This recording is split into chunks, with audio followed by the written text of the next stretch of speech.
दोस्तों, कल्पना कीजिए एक ऐसे भयावह दौर की जब धरती पर ईश्वर का नाम तक सुनाई नहीं देगा। आस्था लुप्त हो जाएगी और इंसान अपनी मूल मानवता तक भूल बैठेगा। हालात इतने विकराल हो जाएंगे कि लोग पेट भरने के लिए मानव मांस तक खाने लगेंगे। उस समय मनुष्य की अधिकतम आयु घटकर केवल लगभग 20 वर्ष रह जाएगी। यही वह कालखंड होगा जिसे शास्त्रों में घोर कलयुग कहा गया है। सनातन ग्रंथों में वर्णित है कि चारों युगों में कलयुग सबसे अधिक विकृत और कठिन समय माना जाता है। विशेष रूप से भविष्य पुराण में बताया गया है कि इसके अंतिम चरण में एक भयंकर महाप्रलय घटित होगी। उस दौर में धर्म का अस्तित्व लगभग समाप्त हो जाएगा और अधर्म हर दिशा में अपना प्रभाव फैलाएगा। मनुष्य की आयु धीरे धीरे कम होती जाएगी, यहां तक कि 20 वर्ष का व्यक्ति भी वृद्ध समझा जाएगा। छोटे छोटे बच्चों के बाल समय से पहले सफेद होने लगेंगे, मानो प्रकृति ही असंतुलित हो चुकी हो। आज हम जो नैतिक पतन देख रहे हैं, रिश्तों में दरारें, स्वार्थ, छल, वह उस चरम स्थिति की तुलना में कुछ भी नहीं होगा। जब घोर कलयुग अपने शिखर पर पहुंचेगा, तब पाप और अन्याय की सीमा का अनुमान लगाना भी असंभव होगा। परिवार टूटेंगे, संबंधों में सम्मान समाप्त हो जाएगा और सामाजिक मर्यादाएं इतिहास बन जाएंगी। कम उम्र में ही बालिकाएं मातृत्व का भार उठाने लगेंगी। मानव समाज की संरचना पूरी तरह बदल जाएगी। महाभारत में भी इस विनाशकारी समय का संकेत मिलता है। जैसे जैसे कलयुग आगे बढ़ेगा, वैसे वैसे सत्य, दया, क्षमा, शुद्धता, आयु, बल और स्मरण शक्ति सब घटती जाएंगी। प्रकृति भी संतुलन खो देगी। वर्षा का अभाव होगा, सूर्य का ताप असहनीय हो जाएगा, समुद्र और नदियां सूखने लगेंगी। कभी भीषण ठंड, कभी असह्य गर्मी, कभी भयंकर तूफान। मौसम का कोई भरोसा नहीं रहेगा। गर्मी इतनी बढ़ेगी कि धरती का गहराई तक का भाग भी झुलस जाएगा। धार्मिक दृष्टि भी बदल जाएगी। लोग छोटे जलस्रोतों को तीर्थ मानेंगे, जबकि पवित्र नदियों का सम्मान घट जाएगा। चालाक और स्वार्थी व्यक्तियों को बुद्धिमान समझा जाएगा। सच्चे ज्ञान की बजाय दिखावा और लालच को महत्व मिलेगा। धर्मगुरु नाम के लोग अपने स्वार्थ के लिए समाज को भ्रमित करेंगे। वाणी में धर्म, पर आचरण में अधर्म।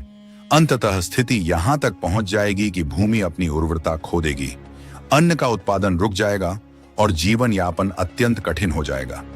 यह सब उस अंतिम समय का संकेत होगा जब कलयुग अपनी पराकाष्ठा पर होगा और एक नए युग के आरंभ की भूमिका तैयार कर रहा होगा।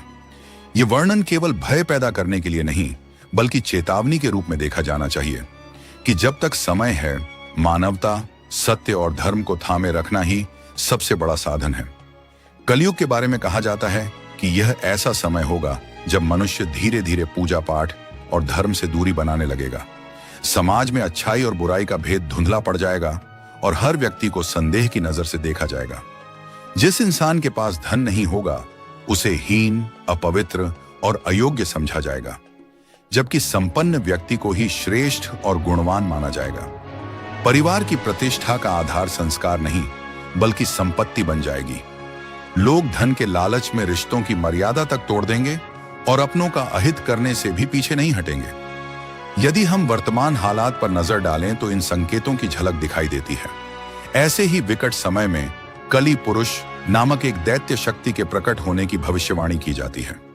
शास्त्रों में वर्णन है कि जब भी पृथ्वी पर अधर्म बढ़ता है, तब ईश्वर किसी न किसी रूप में अवतरित होकर संतुलन स्थापित करते हैं।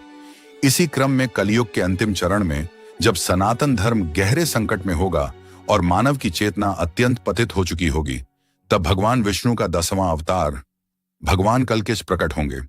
कहा जाता है कि कल्कि के आगमन से पहले कली पुरुष अपना प्रभाव पूरी मानवता पर फैला चुका होगा। लोग उसकी मायावी शक्ति के प्रभाव में आकर सत्य को पहचानने की क्षमता खो देंगे।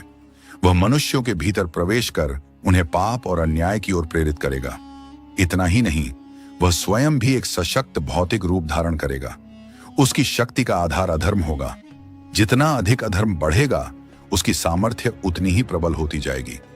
उसकी सेना में साधारण मनुष्य ही शामिल होंगे, जिन्हें वह विशेष शक्तियां प्रदान करेगा। परिणाम स्वरूप मानव की ताकत इतनी बढ़ जाएगी कि वह देवताओं के समकक्ष प्रतीत होगी। यह संघर्ष त्रेता और द्वापर के युद्धों से भिन्न होगा, क्योंकि इस बार अधिकांश मानव जाति ही ईश्वर के विरोध में खड़ी दिखाई देगी।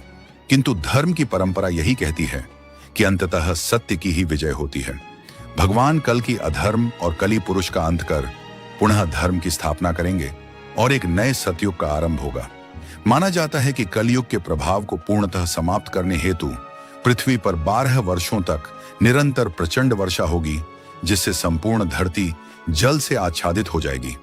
इसके पश्चात एक शुद्ध और पवित्र युग का उदय होगा, जहां धर्म, सत्य और सदाचार फिर से मानव जीवन का आधार बनेंगे।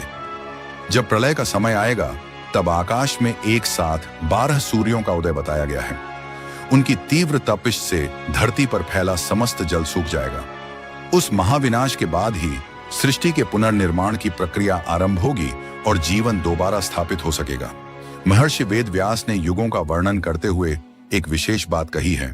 उन्होंने कल युग को आध्यात्मिक दृष्टि से अत्यंत प्रभावशाली समय बताया।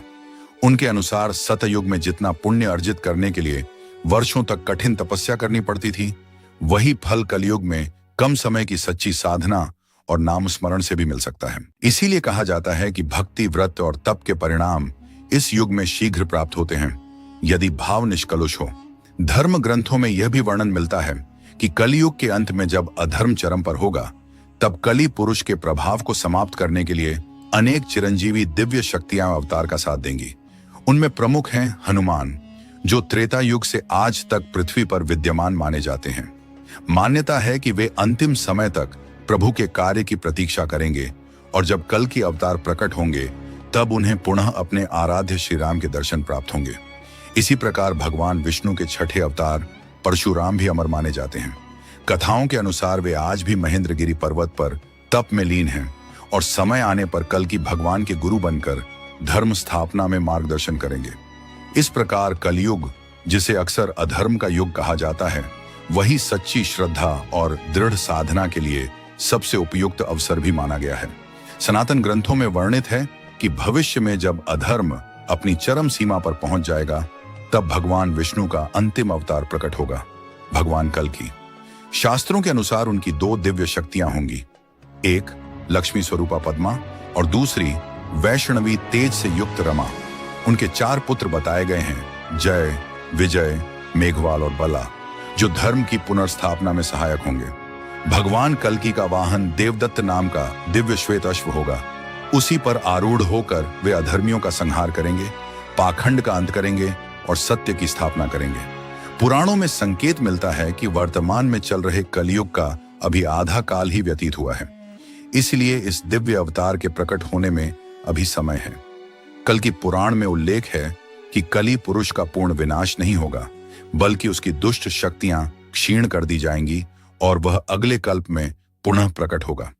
कथाओं में यह भी कहा गया है कि इस महायुद्ध में भगवान विष्णु अकेले नहीं होंगे, विघ्नहर्ता गणपति भी अवतार धारण करेंगे। गणेश पुराण के अनुसार भगवान शिव ने माता पार्वती से कहा था कि कलयुग के अंत में गणेश जी 4 भुजाओं से युक्त रूप में अवतरित होंगे। जहां कल की देवदत्त अश्व पर सवार होंगे, वहीं गणेश जी भी नीले वर्ण के घोड़े पर आरूढ़ होकर अधर्म का विनाश करेंगे। उस समय केवल एक ही कली नहीं होगा, बल्कि असंख्य दुष्ट शक्तियां सक्रिय होंगी। उनमें से एक अत्यंत मायावी और प्रचंड असुर होगा, अभियानासुर, जिसका अंत गणेश जी के हाथों होगा। कलयुगांत में गणेश जी के जिन नामों का उल्लेख मिलता है, वे हैं धूम्रवर्ण, शुभकर्ण और धूम्रकेतु। उनके हाथ में दिव्य खड्ग होगा और अन्याय के विरुद्ध उनके नेत्रों में प्रचंड तेज दिखाई देगा। कहा जाता है कि उनके क्रोध से अग्नि की वर्षा समान तेज प्रकट होगा, जो दुष्टों का संहार करेगा।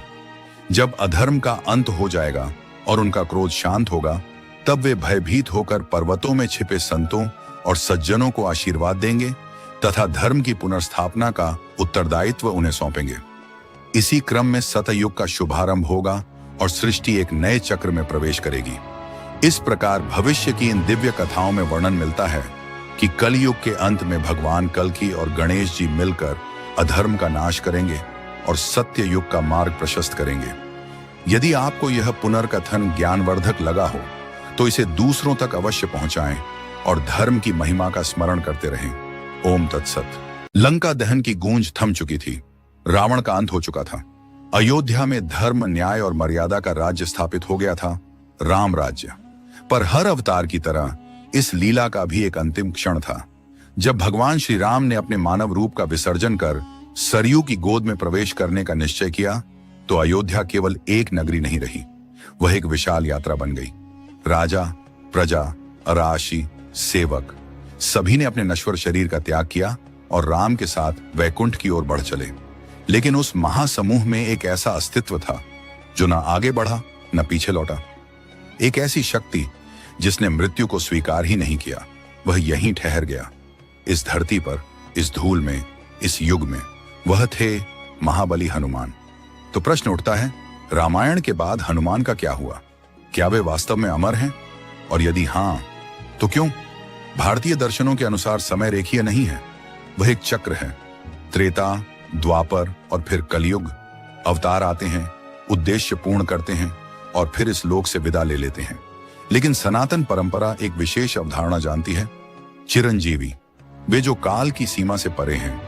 ग्रंथों में ऐसे 7 अमर पुरुषों का उल्लेख मिलता है और उनमें सबसे उज्जवल नाम हनुमान का है। यह कथा केवल उनकी भक्ति का आख्यान नहीं है, यह उस यात्रा की खोज है जो रामायण के बाद आरंभ होती है।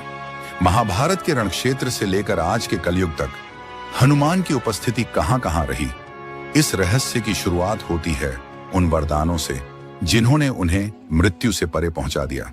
हनुमान को अमरता किसी एक क्षण में नहीं मिली, ये कई दिव्य आशीषों का परिणाम थी। बाल्यकाल में जब उन्होंने सूर्य को फल समझकर निगल लिया तो देवताओं ने उन्हें शस्त्रों से अजेय और मृत्यु से सुरक्षित होने का वर दिया। लेकिन चिरंजीविता की सबसे मार्मिक घोषणा अशोक वाटिका में हुई। जब हनुमान ने माता सीता को राम की अंगूठी सौंपी तो उनके मुख से निकले शब्द केवल आशीर्वाद नहीं थे, वे काल के लिए आदेश थे। अजर अमर गुण निधि सुत होहु, अर्थात तुम न कभी वृद्ध होगे न कभी मरण को प्राप्त होंगे। पर निर्णायक क्षण तब आया जब स्वयं भगवान राम इस लोक से विदा लेने लगे। वाल्मीकि रामायण और पद्म पुराण बताते हैं कि राम ने हनुमान को भी वैकुंठ चलने का आमंत्रण दिया, लेकिन हनुमान ने वह प्रस्ताव अस्वीकार कर दिया। उनका उत्तर सरल था पर भाव से भरा हुआ, जहां तक इस पृथ्वी पर राम का नाम गूंजेगा मैं वहीं रहूंगा। उन्हें मोक्ष की लालसा नहीं थी, उन्हें केवल भक्ति चाहिए थी। तब श्री राम ने उन्हें आदेश दिया, ब्रह्मकल्प की समाप्ति तक धरती पर निवास करने का। यही वह क्षण था जहां इतिहास समाप्त नहीं हुआ बल्कि एक नई समय रेखा शुरू हुई। एक ऐसी समय रेखा जिसमें हनुमान आज भी जीवित हैं। राम का अवतार समाप्त हुआ, युग ने करवट ली, लेकिन एक पात्र ऐसा था जो समय की सीमा में बंधा नहीं था, हनुमान। प्रश्न स्वाभाविक है, अगर राम चले गए तो हनुमान कहां गए? रामायण का आखिरी अध्याय बंद हो चुका था, लेकिन हनुमान की यात्रा वहीं खत्म नहीं हुई थी। वास्तव में वहीं से उनका एक नया अध्याय शुरू होता है, एक ऐसा अध्याय जो इतिहास और रहस्य के बीच स्थित है। रामकथा के बाद हनुमान किसी सामान्य लोक में नहीं ठहरे। पुराणों के अनुसार उनका अगला गंतव्य था एक ऐसा क्षेत्र जो मनुष्य की आंखों से ओझल है। श्रीमद्भागवत महापुराण में जिस भूमि का उल्लेख मिलता है उसे किम पुरुष वर्ष कहा गया है। पौराणिक भूगोल में यह क्षेत्र हिमालय के पार उत्तर दिशा में स्थित बताया गया है, जहां सामान्य देह से पहुंचना संभव नहीं। कई प्राचीन ग्रंथों और विद्वानों की मान्यता है कि इसी किम पुरुष वर्ष में कैलाश के समीप स्थित एक रहस्यमय पर्वत गंधमादन हनुमान का स्थायी निवास बना। यह वह गंधमादन नहीं है जिसे रामायण में संजीवनी के लिए उठाया गया था, बल्कि यह एक सूक्ष्म दिव्य क्षेत्र माना जाता है जो साधारण संसार से परे है। यहां हनुमान का स्वरूप बदल जाता है। वह अब युद्ध भूमि के वीर नहीं रह जाते, बल्कि एक तपस्वी के रूप में प्रतिष्ठित होते हैं। भागवत परंपरा बताती है कि वे वहां गंधर्वों के साथ रहते हैं और निरंतर रामकथा का श्रवण और गायन करते हैं। उनका जीवन अब बाहरी संघर्षों से मुक्त आंतरिक साधना में लीन हो चुका था। इस चरण में हनुमान का उद्देश्य भी बदल गया। उनका कार्य अब शस्त्र उठाना नहीं, बल्कि ज्ञान की रक्षा करना था। वे आने वाले युगों के लिए धर्म, मर्यादा और राम के आदर्शों को सुरक्षित रखने वाले साक्षी बन गए। भौतिक संसार में उनका हस्तक्षेप न्यूनतम था, लेकिन आध्यात्मिक लोक में उनकी उपस्थिति अत्यंत सशक्त बनी रही। फिर भी हनुमान पूरी तरह अदृश्य नहीं हुए। जब समय ने द्वापर युग की ओर कदम बढ़ाया और महाभारत की भूमिका रची जाने लगी, तब परिस्थितियों ने उन्हें पुनः सक्रिय होने को बाध्य किया। एक नया महासंग्राम निकट था और कुछ योद्धाओं को अपनी वास्तविक शक्ति का बोध होना आवश्यक था। रामायण और महाभारत के बीच सहस्राब्दियों का अंतर है, लेकिन इन दोनों महाकाव्यों को जोड़ने वाला सेतु हनुमान ही है। महाभारत में उनके दो प्रसंग विशेष रूप से उल्लेखनीय हैं, एक भीम के साथ और दूसरा अर्जुन के साथ। पहली घटना उस समय की है जब पांडव वनवास में थे। भीम सौगंधिक पुष्प लाने के लिए घने वन में प्रवेश करते हैं। वहीं उनका सामना एक वृद्ध वानर से होता है जो रास्ते में पूंछ फैलाकर लेटा हुआ था। भीम, जो अपनी अपार शक्ति पर गर्व करते थे, उस वानर को हटने का आदेश देते हैं और यहीं से एक ऐसा संवाद आरंभ होता है जो केवल शक्ति नहीं बल्कि विनम्रता का भी पाठ पढ़ाता है। भीम ने उस मार्ग में बैठे वानर से हट जाने को कहा। वानर ने शांत स्वर में उत्तर दिया, वत्स, अब मुझ में उठने की शक्ति नहीं रही। यदि आगे जाना है तो मेरी पूंछ को स्वयं हटाकर निकल जाओ। भीम ने इसे साधारण बात समझकर अपनी पूरी बल शक्ति लगा दी, पर आश्चर्य, वह पूंछ तनिक भी नहीं हिली। जिस बल पर भीम को गर्व था वह वहां बिल्कुल निष्फल सिद्ध हुआ। यह वह क्षण था जब भीम को पहली बार यह समझ आया कि केवल बल ही सब कुछ नहीं होता। जिसने उनका यह भ्रम तोड़ा वह कोई और नहीं बल्कि स्वयं हनुमान थे। दोनों ही वायु के अंश माने जाते हैं, इसलिए यह दृश्य एक गुरु जैसा नहीं बल्कि एक वरिष्ठ भाई द्वारा छोटे भाई को दी गई चेतावनी जैसा था कि शक्ति का सही अर्थ क्या होता है। इसके बाद दूसरी महत्वपूर्ण घटना घटती है अर्जुन के जीवन में। रामेश्वरम में खड़े होकर अर्जुन ने एक प्रश्न उठा दिया। जब श्री राम जैसा महान धनुर्धर थे तो उन्होंने पत्थरों से पुल क्यों बनवाया? यदि मैं होता तो बाणों से समुद्र पर सेतु रच देता। यह वाक्य अहंकार नहीं था, लेकिन आत्मविश्वास सीमा पार कर गया था। हनुमान ने इसे तुरंत भांप लिया। उन्होंने अर्जुन को चुनौती दी। अर्जुन ने अपने दिव्य अस्त्रों से तीरों का पुल बनाया। वह पुल देखने में अडिग था, लेकिन जैसे ही हनुमान ने उस पर पांव रखा वह क्षण भर में बिखर गया। अर्जुन का हृदय टूट गया। उन्हें लगा कि उन्होंने अपने जीवन का सबसे बड़ा अपमान सह लिया है। वे प्राण त्यागने को तैयार हो गए। तभी कृष्ण ने हस्तक्षेप किया और अर्जुन को यह बोध कराया कि विनम्रता के बिना कोई भी विद्या अधूरी है। ये दोनों घटनाएं संयोग नहीं थी। ये किसी यात्रा के पड़ाव नहीं बल्कि एक सुनियोजित तैयारी थी। हनुमान पांडवों को उस युद्ध के लिए गढ़ रहे थे जो केवल शस्त्रों से नहीं, मन और आत्मा से लड़ा जाना था। अब प्रश्न उठता है, जब कुरुक्षेत्र का महासंग्राम आरंभ हुआ तो इतनी अपार शक्ति के स्वामी हनुमान युद्ध में सीधे क्यों नहीं उतरे? उत्तर कुरुक्षेत्र के मध्य ही छिपा है। हनुमान वहां थे, लेकिन तलवार या गदा के साथ नहीं। वे अर्जुन के रथ की ध्वजा पर विराजमान थे। इसी कारण अर्जुन का रथ कपिध्वज कहलाया। यह ध्वज केवल प्रतीक नहीं था, यह एक जीवित कवच था। कर्ण, द्रोण और भीष्म जैसे योद्धाओं के पास ऐसे दिव्य अस्त्र थे जो किसी भी रथ को पल भर में भस्म कर सकते थे।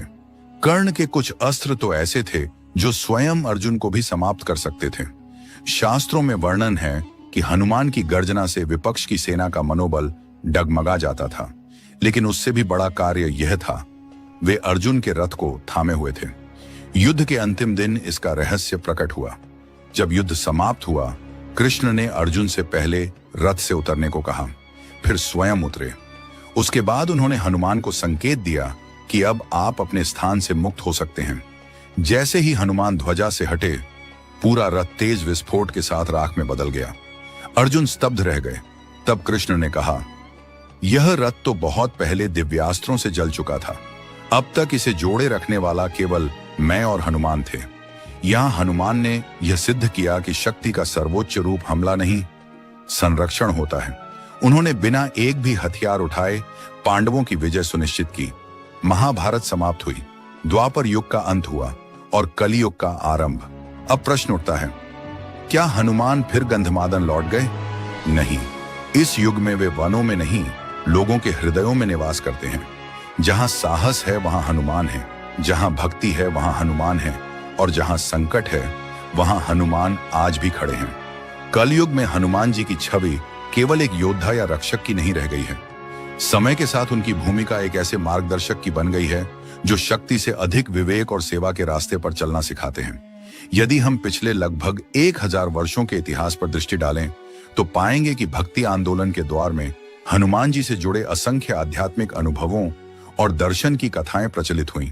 इनमें सबसे अधिक चर्चित प्रसंग 16वीं शताब्दी के महाकवि गोस्वामी तुलसीदास से जुड़ा है।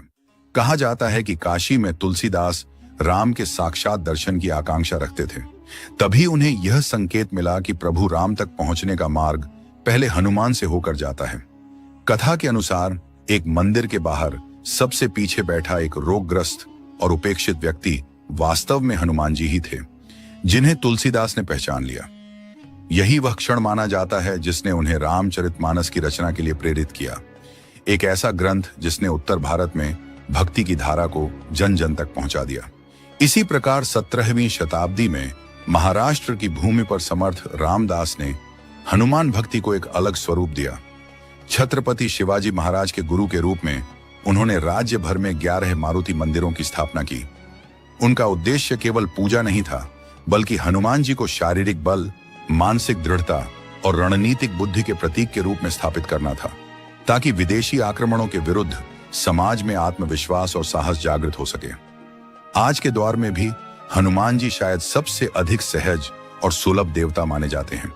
हर मंगलवार मंदिरों में उमड़ती भीड़ यह दर्शाती है कि लोग उन्हें अपनी दैनिक चिंताओं, संघर्षों और असमंजस में कितना निकट पाते हैं। मनोवैज्ञानिक दृष्टि से हनुमान जी सेवा, शक्ति और अनुशासन का ऐसा संतुलन प्रस्तुत करते हैं जिससे आज का युवा वर्ग सहज रूप से जुड़ाव महसूस करता है। लेकिन भक्ति और इतिहास की सीमाओं से परे कुछ कथाएं ऐसी भी हैं जो तर्क और विज्ञान को चुनौती देती प्रतीत होती हैं। क्या यह संभव है कि हनुमान जी आज भी किसी रूप में धरती पर सक्रिय हों? इसी प्रश्न से जुड़ा एक अत्यंत रहस्यमय दावा हाल के वर्षों में इंटरनेट पर व्यापक रूप से फैल गया। इस कथा के अनुसार श्रीलंका के सघन जंगलों में मातंग नाम की एक आदिवासी जनजाति रहती है, जो बाहरी दुनिया से लगभग पूरी तरह अलग मानी जाती है। कहा जाता है कि इस जनजाति का विश्वास है कि हनुमान जी हर 41 वर्षों में स्वयं उनसे मिलने आते हैं। दावा किया जाता है कि पिछली ऐसी मुलाकात वर्ष 2014 में हुई थी। कथित रूप से ये लोग एक गोपनीय पुस्तक में हनुमान जी के साथ हुई बातचीत और संदेशों को सुरक्षित रखते हैं। हालांकि अब तक किसी भी स्थापित मानव शास्त्रीय अध्ययन या वैज्ञानिक शोध ने इस दावे की पुष्टि नहीं की है, इसलिए इसे एक आधुनिक लोक कथा या शहरी किंवदंती भी माना जा सकता है। फिर भी यह कहानी इस बात को उजागर करती है कि आस्था केवल मंदिरों और ग्रंथों तक सीमित नहीं रहती, वह समय, तर्क और सीमाओं को पार कर मानव चेतना में जीवित रहती है। बहुत कम लोगों को यह पता है कि हनुमान जी की यात्रा केवल चिरंजीवी होने तक सीमित नहीं मानी जाती। कुछ पौराणिक संकेत इससे कहीं आगे की कहानी की ओर इशारा करते हैं। सूर्य पुराण में एक रोचक उल्लेख मिलता है कि आने वाले अगले कल्प में हनुमान जी स्वयं सृष्टि की जिम्मेदारी संभालेंगे, अर्थात उस समय के ब्रह्मा के रूप में। मान्यता है कि वर्तमान में उनकी कठोर तपस्या उसी उच्च पद के लिए आत्मिक तैयारी है। इसी क्रम में एक और भविष्यवाणी सामने आती है। कहा जाता है कि कलयुग के अंतिम चरण में जब भगवान कल के अधर्म के विनाश हेतु अवतार लेंगे, तब हनुमान जी पुनः सक्रिय भूमिका में प्रकट होंगे। जैसे उन्होंने त्रेता युग में श्री राम का और द्वापर में अर्जुन का साथ दिया था, वैसे ही वे कल्कि को दिव्य शस्त्र और रणनीतिक ज्ञान प्रदान करेंगे, ताकि धर्म की पुनर्स्थापना संभव हो सके। कुछ आधुनिक रहस्य प्रेमियों के बीच एक दिलचस्प अटकल भी चलती है। हिमालयी क्षेत्रों में जो यति या बिगफुट जैसी विशाल आकृति की घटनाएं बताई जाती हैं, उन्हें कुछ लोग हनुमान जी के विराट स्वरूप से जोड़कर देखते हैं। यद्यपि यह विचार प्रमाणित नहीं है, फिर भी रहस्यमयी कथाओं में यह विषय काफी आकर्षण रखता है। इन तमाम कथाओं और भविष्य संकेतों के बीच एक गहरा प्रश्न उभरता है, हनुमान जी की अमरता का वास्तविक अर्थ क्या है? यदि हम कुछ क्षणों के लिए केवल भक्ति से हटकर तर्क और विश्लेषण की दृष्टि से देखें, तो रामायण के बाद हनुमान जी की भूमिका हमें 3 महत्वपूर्ण संदेश देती है। पहला, व्यवस्था की निरंतरता। हनुमान जी समय के साथ बदलने वाली सत्ता नहीं है, बल्कि युगों को जोड़ने वाली स्थिर शक्ति है। संसार बदलता है, समाज और तकनीक बदलती है, लेकिन धर्म की रक्षा के लिए एक चेतन तत्व सदैव उपस्थित रहता है। हनुमान जी उसी शाश्वत निरंतरता का प्रतीक हैं, जो त्रेता की मर्यादा को कलयुग की अव्यवस्था तक पहुंचाता है। दूसरा, शक्ति का परिष्कार। रामायण में हनुमान जी पर्वत उठाते हैं, महाभारत में वे मौन रहकर अर्जुन की ध्वजा पर विराजमान होते हैं, और कलयुग में वे तुलसीदास जैसे संतों की चेतना को प्रेरित करते हैं। यह दर्शाता है कि वास्तविक शक्ति समय के साथ अपना रूप बदलती है, बल से संयम की ओर, प्रदर्शन से प्रेरणा की ओर। तीसरा, आदर्श शिष्य का स्वरूप। असीम सामर्थ्य के बावजूद हनुमान जी कभी अहंकार में नहीं बनते। वे सदा स्वयं को सेवक और शिष्य मानते हैं। संभवतः उनकी अमरता का उद्देश्य यही है, मानवता को यह स्मरण कराते रहना कि सच्चा ज्ञान, विनम्रता और समर्पण किसी भी भौतिक शक्ति से कहीं अधिक महान होते हैं। शास्त्र संकेत देते हैं कि हनुमान जी की उपस्थिति तब तक बनी रहती है जब तक राम कथा का स्मरण इस संसार में होता रहेगा। इसका गूढ़ अर्थ केवल इतना नहीं कि कोई दिव्य पात्र अमर है, बल्कि यह कि जब तक मानवता में सत्य, सेवा और त्याग जीवित है, तब तक हनुमान तत्व सक्रिय है। हनुमान किसी सीमित देह में बंधे हुए नहीं हैं। वे एक प्रवाह हैं, एक चेतन शक्ति। तो क्या वे आज भी हमारे आसपास हैं? उत्तर स्पष्ट नहीं है। शायद हैं, और शायद उस रूप में नहीं जैसा हम कल्पना करते हैं। रामायण के बाद हनुमान जी कहां गए, इसका कोई एक निश्चित उत्तर नहीं मिलता। कहीं वे गंधमादन पर्वतों में तप में लीन बताए जाते हैं, कहीं महाभारत के युद्ध में अर्जुन के रथ पर मौन संरक्षक के रूप में उपस्थित दिखते हैं, और आज के समय में वे किसी साधक के मन में उठती प्रार्थना में, किसी भक्त की निःशब्द आस्था में जीवित हैं। हनुमान की कथा रेखीय नहीं है, वह एक वृत्त है, एक ऐसा चक्र जिसकी शुरुआत भी राम है और जिसका अंत भी राम ही है। कोई उन्हें देवता मानता है, कोई प्रतीक, कोई मिथक और कोई ऊर्जा, पर एक तथ्य निर्विवाद है, हनुमान इस सृष्टि के सबसे प्राचीन साक्षी हैं। उन्होंने युगों को गुजरते देखा है, धर्म को गिरते और उठते देखा है, और स्वयं सब कुछ सहते हुए भी सेवा को नहीं छोड़ा। मान्यता है कि जब तक इस संसार की आखिरी कथा लिखी नहीं जाती, तब तक हनुमान तत्व यहीं बना रहेगा। शायद अगली बार जब आप पर्वतों से आती ठंडी हवा को महसूस करें या किसी मंदिर में गूंजती घंटियों की ध्वनि सुने, तो एक पल ठहरिएगा। हो सकता है कहीं कोई मौन मुस्कान के साथ उपस्थित हो, अपने आराध्य के अगले संकेत की प्रतीक्षा में, क्योंकि कथा अभी समाप्त नहीं हुई है। अगर श्री कृष्ण चाह लेते तो महाभारत का रक्तपात पलक झपकते थम जाता। वे स्वेच्छा से युद्ध भूमि की अग्नि शांत कर सकते थे, गांधारी के क्रोध की ज्वाला बुझ सकती थी, आशियों का रोष टल सकता था, यदुवंश का पतन रोका जा सकता था, और वह एक साधारण तीर कभी उनके चरणों तक पहुंचता ही नहीं। पर असली सवाल यह नहीं है कि कृष्ण क्या करने में सक्षम थे, सवाल यह है कि उन्होंने क्या नहीं किया और क्यों। जिस देवता के संकेत पर दिशाएं बदल जाती हैं, जिसके सुदर्शन का वेग काल तक को पीछे छोड़ देता है, जो रणभूमि में खड़े खड़े अर्जुन को जीवन का रहस्य दे देता है, वही भगवान अंत, देहांत को सहजता से क्यों स्वीकार करते हैं? क्या श्री कृष्ण भी समय के विधान में बंधे थे, या उनका प्रस्थान स्वयं में एक लीला था? ऐसी लीला जिसे समझने के लिए बुद्धि से अधिक जागृति चाहिए।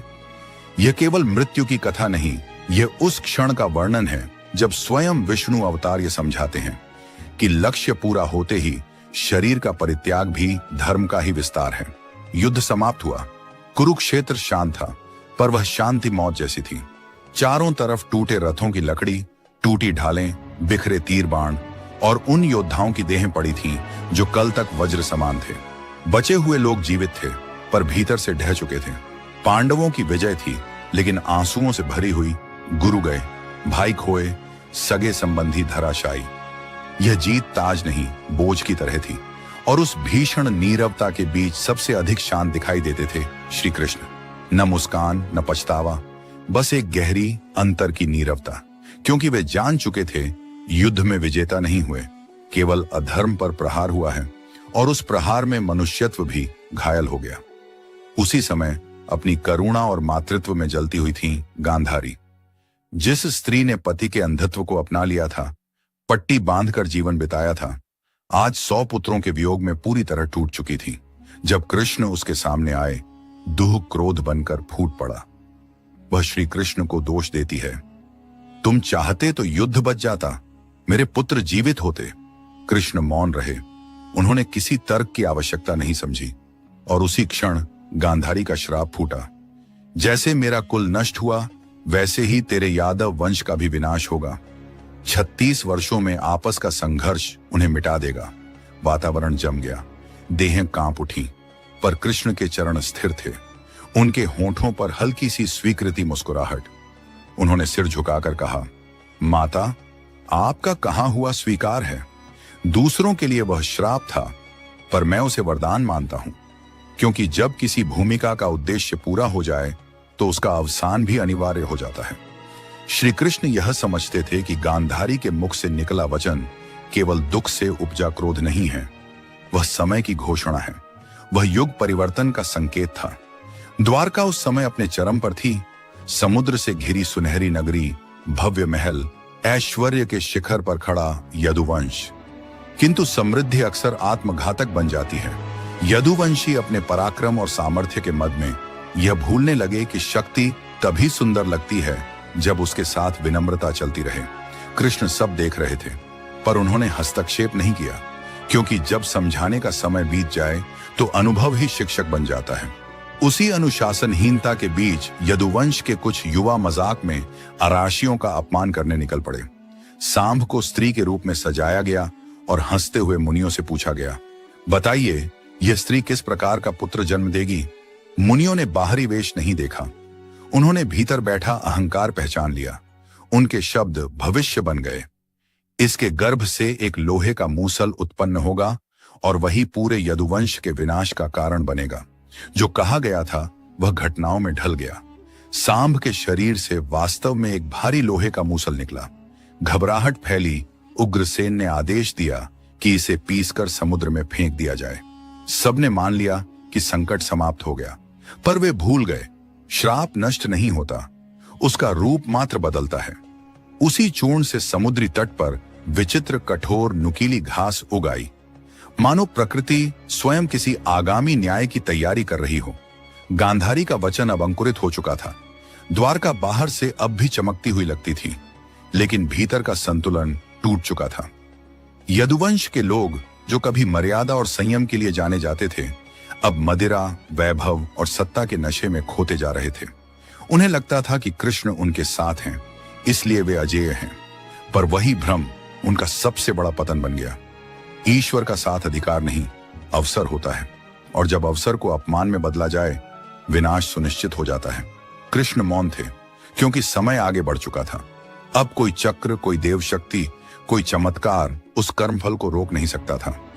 समुद्र किनारे उगी उस लोहे सी कठोर घास में ही यदुवंश का अंत लिखा था, और श्री कृष्ण जानते थे अब उन्हें भी अपनी ही लीला के सबसे वेदनापूर्ण अध्याय का साक्षी बनना है। भीतर की चेतना जब गिर जाती है तो बाहर की व्यवस्था अपने आप ढहने लगती है, और उसी का समय आया। यदुवंश के इतिहास में अंतिम क्षण। प्रभास के तट पर विशाल उत्सव का मंच सजाया गया था। खुले आकाश के नीचे हर यदुवंशी इकट्ठा था। उत्सव था, पर उसमें श्रद्धा नहीं थी, केवल मदिरा का बहाव था, हंसी थी, और विवेक कहीं खो गया था। जैसे जैसे शराब की धार बढ़ी, विवेक भी बहकर दूर चला गया। वे लोग जो कभी धर्म की बातें करते थे, अब एक दूसरे के दोषों की गिनती में जुट गए। किसी ने अतीत के पन्नों को खोल दिया, किसी ने किसी की पत्नी का अपमान किया, किसी ने किसी की शक्ति पर सवाल उठाया। शब्द अब सिर्फ शब्द नहीं रहे थे, दे बदल चुके थे हथियार। धीरे धीरे तट पर उगी घास भी उनके संघर्ष का हिस्सा बन गई। किसी ने उसे उठाया और दूसरे पर वार किया। वह घास अब मूसल के रूप में बदल चुकी थी। एक वार, फिर दूसरा, फिर तीसरा, और देखते ही देखते उत्सव युद्ध का रूप ले गया। भाई भाई पर टूट पड़ा, पुत्र पिता पर, मित्र बन गए शत्रु। चीखें, रक्त और मृत्यु, सबने साथ निभाया। श्री कृष्ण वहां खड़े थे, शांत, स्थिर, मौन। उन्होंने किसी को नहीं रोका, क्योंकि यह वही समय था जिसकी भविष्यवाणी वर्षों पहले हो चुकी थी। यह था गांधारी के श्राप का अंतिम चरण। यदुवंश अपने ही अहंकार और पाप के कारण अपने हाथों से विनष्ट हो रहा था। एक एक करके वीर गिरते गए। अंततः जब आखिरी यदुवंशी भी धरती पर गिरा तो समुद्र तट की रेत पूरी तरह रक्त से लाल हो चुकी थी। वहां केवल एक व्यक्ति बचा, श्री कृष्ण। उनके चेहरे पर शोक नहीं था, क्योंकि वे जानते थे कि यह अवश्यंभावी था। यह अंत नहीं था, बल्कि पूर्णता का प्रतीक था। एक ऐसा चक्र जो अब अपने समापन पर पहुंच चुका था। उसी समय बलराम मौन रहते हुए समुद्र की ओर बढ़े। उन्होंने किसी से कोई शब्द नहीं कहा। धीरे धीरे वे जल में मिलते गए, जैसे कोई महान शक्ति अपने स्रोत में लौट रही हो। उनके साथ साथ द्वारिका का भव्य नगर भी समुद्र में डूबने लगा। महल, द्वार, स्तंभ सब धीरे धीरे पानी के भीतर विलीन हो गए। वह नगर जो कभी देवताओं का निवास प्रतीत होता था, अब केवल इतिहास बन रहा था। श्री कृष्ण ने अंतिम बार द्वारिका की ओर देखा। उनकी आंखों में न मोह था, न कोई पीड़ा, सिर्फ पूर्ण स्वीकार्यता। अब वे पूरी तरह अकेले थे। उनका कुल समाप्त हो चुका था, उनका नगर लुप्त हो गया था और उनका उद्देश्य पूरा हो चुका था। उन्होंने जीवन को राजा की तरह जिया, मित्र की तरह निभाया, सारथी की तरह मार्ग दिखाया और योगी की भांति तपस्या की। अब वे तपस्वी की तरह जंगल की ओर बढ़े। जंगल में गहराई में वे एक पीपल के पेड़ के नीचे थक कर बैठ गए। उनका शरीर थका हुआ था, पर उनकी आत्मा असीम शांति में डूबी हुई थी। ऐसा कहा जाता है कि उस समय श्री कृष्ण केवल शरीर में मौजूद थे। उनका मन और चेतना पहले ही ब्रह्म में विलीन हो चुकी थी। तभी एक शिकारी वहां आया। उसने दूर से केवल एक चमकती हुई आकृति देखी और उसे हिरण का कान समझ बैठा। बिना सोचे समझे उसने तीर चलाया, जो सीधे श्री कृष्ण के चरणों में लगा। वही चरण जिनके स्पर्श से पत्थर भी पवित्र हो जाते थे। जब शिकारी पास आया और देखा कि यह कोई साधारण व्यक्ति नहीं बल्कि स्वयं श्री कृष्ण हैं, तो वह कांप उठा, हाथ जोड़कर क्षमा मांगने लगा। लेकिन श्री कृष्ण ने मुस्कुराते हुए उसे कहा, डरो मत, तुमने कुछ गलत नहीं किया। जो होना था वही हुआ, तुम केवल माध्यम बने। उन्होंने उसे राम और बाली की कथा सुनाई, कैसे एक पूर्व जन्म का वचन आज पूरा हुआ। उस पीपल के पेड़ के नीचे श्री कृष्ण ने अपनी अंतिम लीला पूरी की। उन्होंने शरीर का त्याग किया और अपने विराट स्वरूप में विलीन हो गए। आकाश स्थिर हो गया और प्रकृति मौन हो गई। यह कोई सामान्य मृत्यु नहीं थी, बल्कि एक युग का समापन। द्वापर युग का अंत हुआ और कलयुग का आरंभ हुआ। श्री कृष्ण के शरीर का त्याग केवल एक क्षण नहीं था। यह ऐसा था जैसे समय खुद थम गया हो। हवा रुकी, पक्षी चुप हो गए और पृथ्वी ने मानो यह स्वीकार कर लिया कि एक युग का भार उतर चुका है। उनके शरीर के ऊपर पुष्प वर्षा हुई, जैसे देवताओं ने भी स्वीकार कर लिया कि लीला पूर्ण हो चुकी है। शिकारी वहीं बैठा रहा, कांपता हुआ और यह समझने की कोशिश करता हुआ कि उसने क्या किया। यह उसके लिए केवल दुर्घटना नहीं थी, बल्कि जीवन भर का अनुभव बन गया। लेकिन श्री कृष्ण ने उसे मुक्त कर दिया। उन्होंने स्पष्ट किया कि कर्म केवल दिखाई देने वाले क्रियाओं में नहीं होता, बल्कि वह समय और नियति का परिणाम भी होता है। जैसे कुरुक्षेत्र में अर्जुन केवल माध्यम थे, वैसे ही यहां भी शिकारी केवल माध्यम बन पाया। कर्म का यही संदेश था। करने वाला तो दिखाई देता है, पर कराने वाला समय और नियति होती है। यही ज्ञान श्री कृष्ण ने अपने अंतिम क्षणों में पूरी दुनिया को दिया।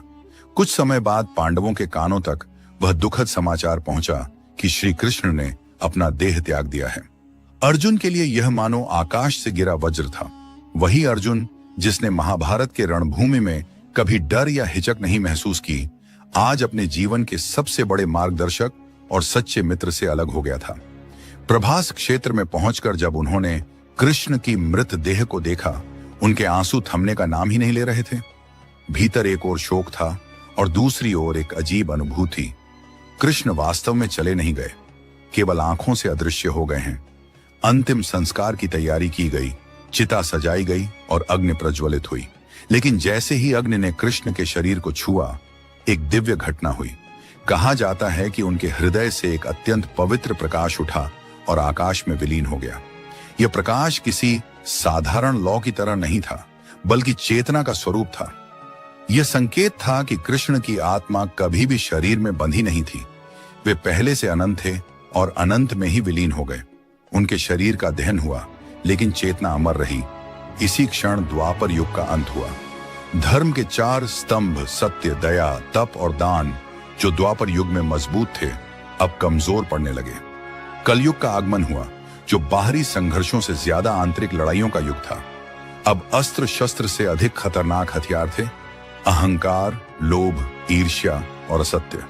कृष्ण इसे भली भांति समझते थे, इसलिए उन्होंने गीता में केवल युद्ध की नहीं, बल्कि जीवन जीने की कला सिखाई। उनका संदेश साफ था, जब बाहरी धर्म कमजोर हो जाए, तब व्यक्ति को अपने भीतर धर्म बनाए रखना होता है।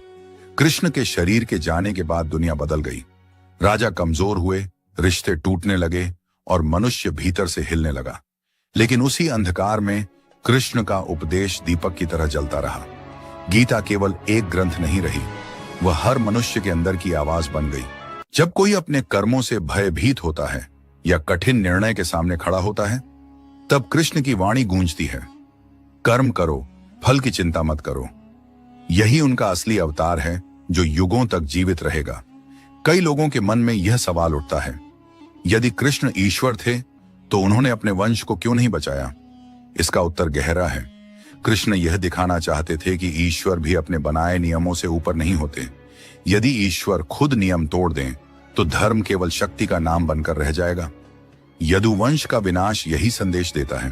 कोई भी वंश चाहे कितना ही शक्तिशाली क्यों ना हो, अगर अहंकार में डूब जाए उसका अंत निश्चित है। गांधारी का श्राप केवल क्रोध का परिणाम नहीं था, यह न्याय का संतुलन था। कृष्ण ने इसे स्वीकार कर यह सिखाया कि पीड़ा का सम्मान करना भी धर्म है। उस मां ने 100 पुत्र खोए थे, उनके दुख को टालना अधर्म होता। कृष्ण ने न तो उसे रोका और न प्रतिशोध लिया, उन्होंने समय को अपने काम करने दिया। इस तरह कृष्ण की मृत्यु यह नहीं बताती कि ईश्वर भी मरते हैं, बल्कि यह सिखाती है कि जब उद्देश्य पूर्ण हो जाए तो आसक्ति छोड़ देना ही परम योग है। आज भी लोग पूछते हैं, कृष्ण आज कहाँ हैं? कुछ कहते हैं वे वैकुंठ में हैं, कुछ कहते हैं वृंदावन में, तो कोई कहता है कि वे गीता में विद्यमान हैं। लेकिन असली सत्य यह है कि कृष्ण उस जगह हैं जहां कर्म किया जाता है। जहां कोई निष्काम भाव से अपने कर्तव्य को निभाता है, वहीं कृष्ण अपने रूप में उपस्थित हैं। जहां कोई अन्याय के सामने डटकर खड़ा होता है, वहां कृष्ण की मुस्कान महसूस होती है। और जहां कोई मोह त्याग कर सत्य का मार्ग चुनता है, वहां कृष्ण जीवित हो उठते हैं। कृष्ण का शरीर भले ही समाप्त हो गया, लेकिन उनका संदेश और चेतना कभी समाप्त नहीं हुए। उनका देह त्याग केवल अंतिम त्याग नहीं था, बल्कि जीवन का एक महान उपदेश भी था। उन्होंने मित्रों को छोड़ा, परिवार को छोड़ा, नगर को छोड़ा और अंत में अपने शरीर को भी त्याग दिया। यही त्याग हमें सिखाता है कि जो छोड़ना जानता है वही वास्तव में स्वतंत्र होता है। कृष्ण स्वतंत्र थे, इसलिए उन्होंने मुस्कुराते हुए देह का अंत किया। आज के कलयुग में जब मनुष्य सोचता है कि सब कुछ समाप्त हो गया, तब उसे कृष्ण को याद करना चाहिए। उनका जीवन यह दर्शाता है कि अंत वास्तव में अंत नहीं होता। युग बदल सकते हैं, शरीर नष्ट हो सकता है, लेकिन चेतना, विचार और संदेश शाश्वत रहते हैं। इसीलिए जब कोई बांसुरी की मधुर ध्वनि सुनता है, उसका मन शांत हो जाता है। जब कोई युद्ध या संघर्ष में उलझा होता है और गीता खोलता है, उसे मार्गदर्शन मिलता है। और जब कोई अकेला महसूस करता है, उसे लगता है कोई अदृश्य मित्र उसके साथ खड़ा है। वही मित्र कृष्ण है। श्री कृष्ण की देहत्याग कथा का सबसे बड़ा रहस्य यही है कि यह मृत्यु नहीं थी, यह एक युग का समापन था, ताकि अगला युग अपने कर्मों और अनुभवों से सीख सके। उन्होंने अपना कार्य पूरा किया और समय को सौंप दिया। यही कारण है कि हजारों सालों बाद भी उनका नाम लेते ही मन श्रद्धा और सम्मान से झुक जाता है। कृष्ण शरीर नहीं थे, वे चेतना थे, और चेतना कभी मरती नहीं। कृष्ण ने हमें यह भी सिखाया कि शक्ति होने से ज्यादा महत्वपूर्ण है उस शक्ति को सही समय पर न इस्तेमाल करने का साहस। वे चाहें तो सब कुछ बदल सकते थे, लेकिन उन्होंने समय को उसका मार्ग पूरा करने दिया।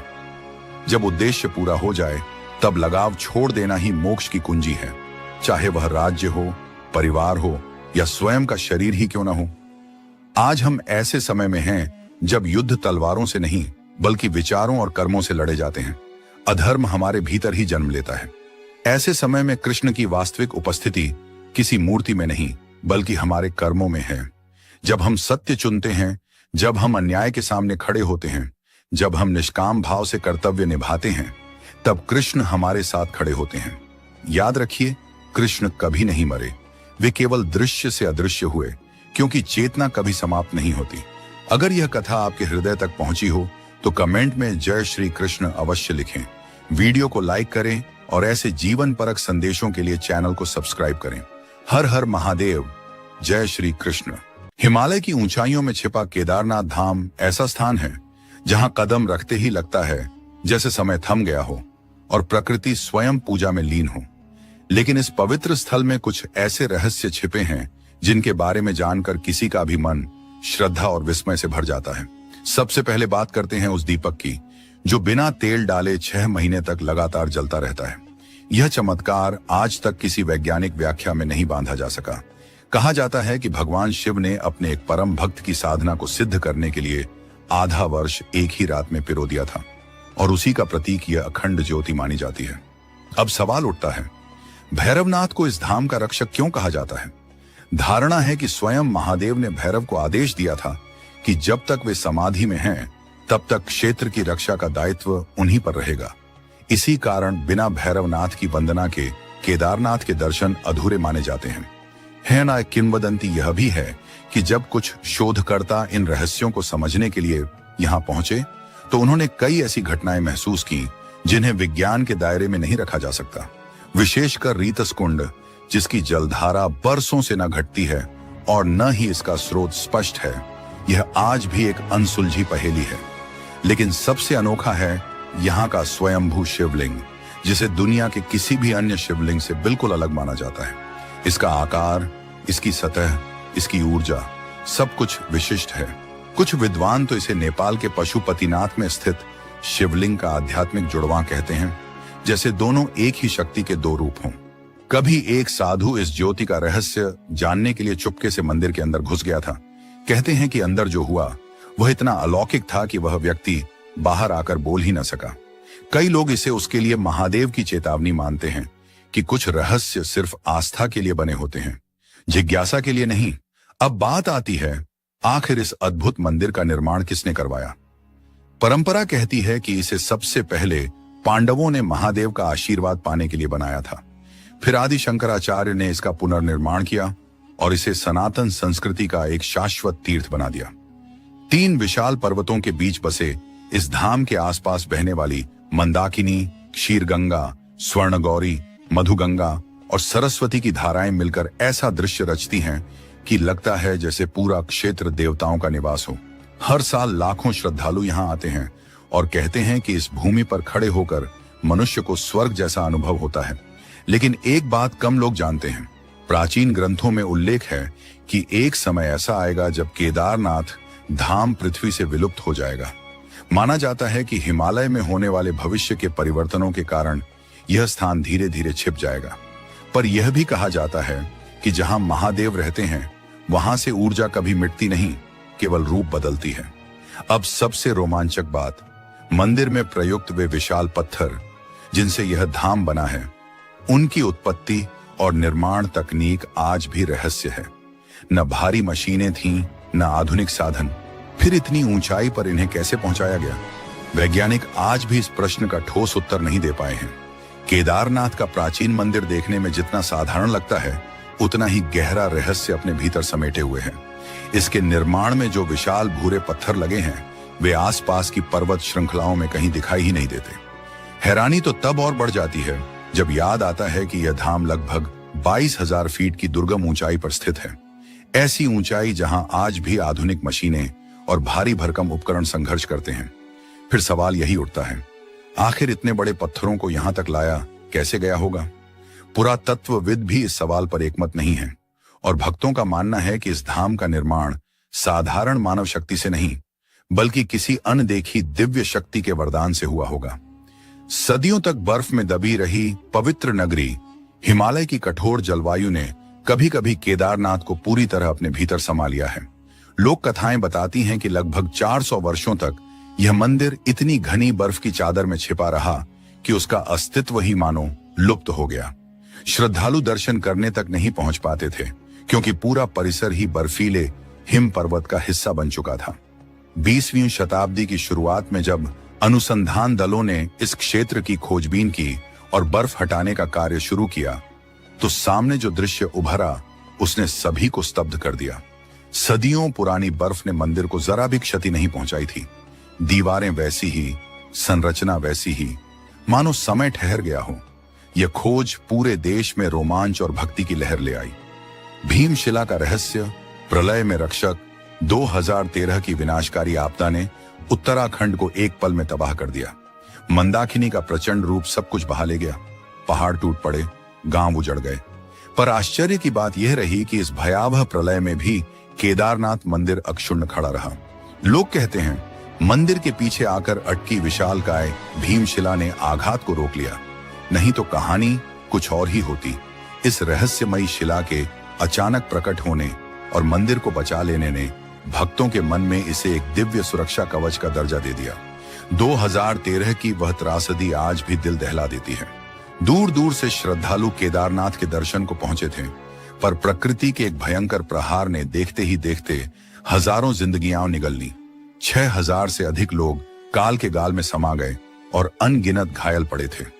उस समय ऐसा प्रतीत होता था कि उफनती मंदाकिनी पूरे क्षेत्र को निगल जाने के लिए बेताब हो, मानो कुछ भी उसकी राह में टिक नहीं पाएगा। लेकिन तभी एक अद्भुत घटना घटी, जैसे स्वयं महाशक्तियों ने अपनी मौजूदगी का संकेत दिया हो। जब नदी का प्रवाह मंदिर की ओर बढ़ता हुआ सब कुछ बहा ले जाने की गति में था, उसी उफान में एक विशाल पत्थर का टुकड़ा लुढ़कता हुआ आया। वह शिलाखंड मंदिर से लगभग 10 मीटर पहले आकर अजीब तरह से स्थिर हो गया, मानो वह उसी क्षण मंदिर की रक्षा के लिए ही थम गया हो। तेज धारा के साथ बहते हुए उसका अचानक रुक जाना आज भी लोगों को किसी दिव्य संरक्षक की ढाल सा प्रतीत होता है। तेज रफ्तार से उतरता हुआ पानी जब तबाही मचा रहा था, तब एक अद्भुत घटना घटी। जलधारा ने जहां तहां सब कुछ बहाकर ले जाया, वहीं मंदिर को उसने ऐसे छोड़ दिया मानो कोई अदृश्य शक्ति उसकी रक्षा कर रही हो। पानी का बहाव मंदिर को छूकर भी उसके दोनों किनारों से मुड़ गया, और यह सब उस विशाल शिलाखंड की वजह से हुआ, जिसने ठीक पीछे खड़े होकर पूरे धाम को अपनी ढाल की तरह बचा लिया। उस समय मंदिर के भीतर मौजूद लोग पूरी तरह टूट चुके थे। किसी को अपनी जान बचने की आशा नहीं थी, मगर इसी एक शिला ने 500 से भी अधिक लोगों के प्राण बचा लिए। यह चमत्कार था या संयोग, बहुत लोग अलग अलग मानते हैं, परंतु श्रद्धालुओं के लिए तो यह स्पष्ट रूप से महादेव की अनंत लीला का ही प्रत्यक्ष रूप था। पानी के साथ बहकर आई इस महान शिला को बाद में भीमशिला कहा गया।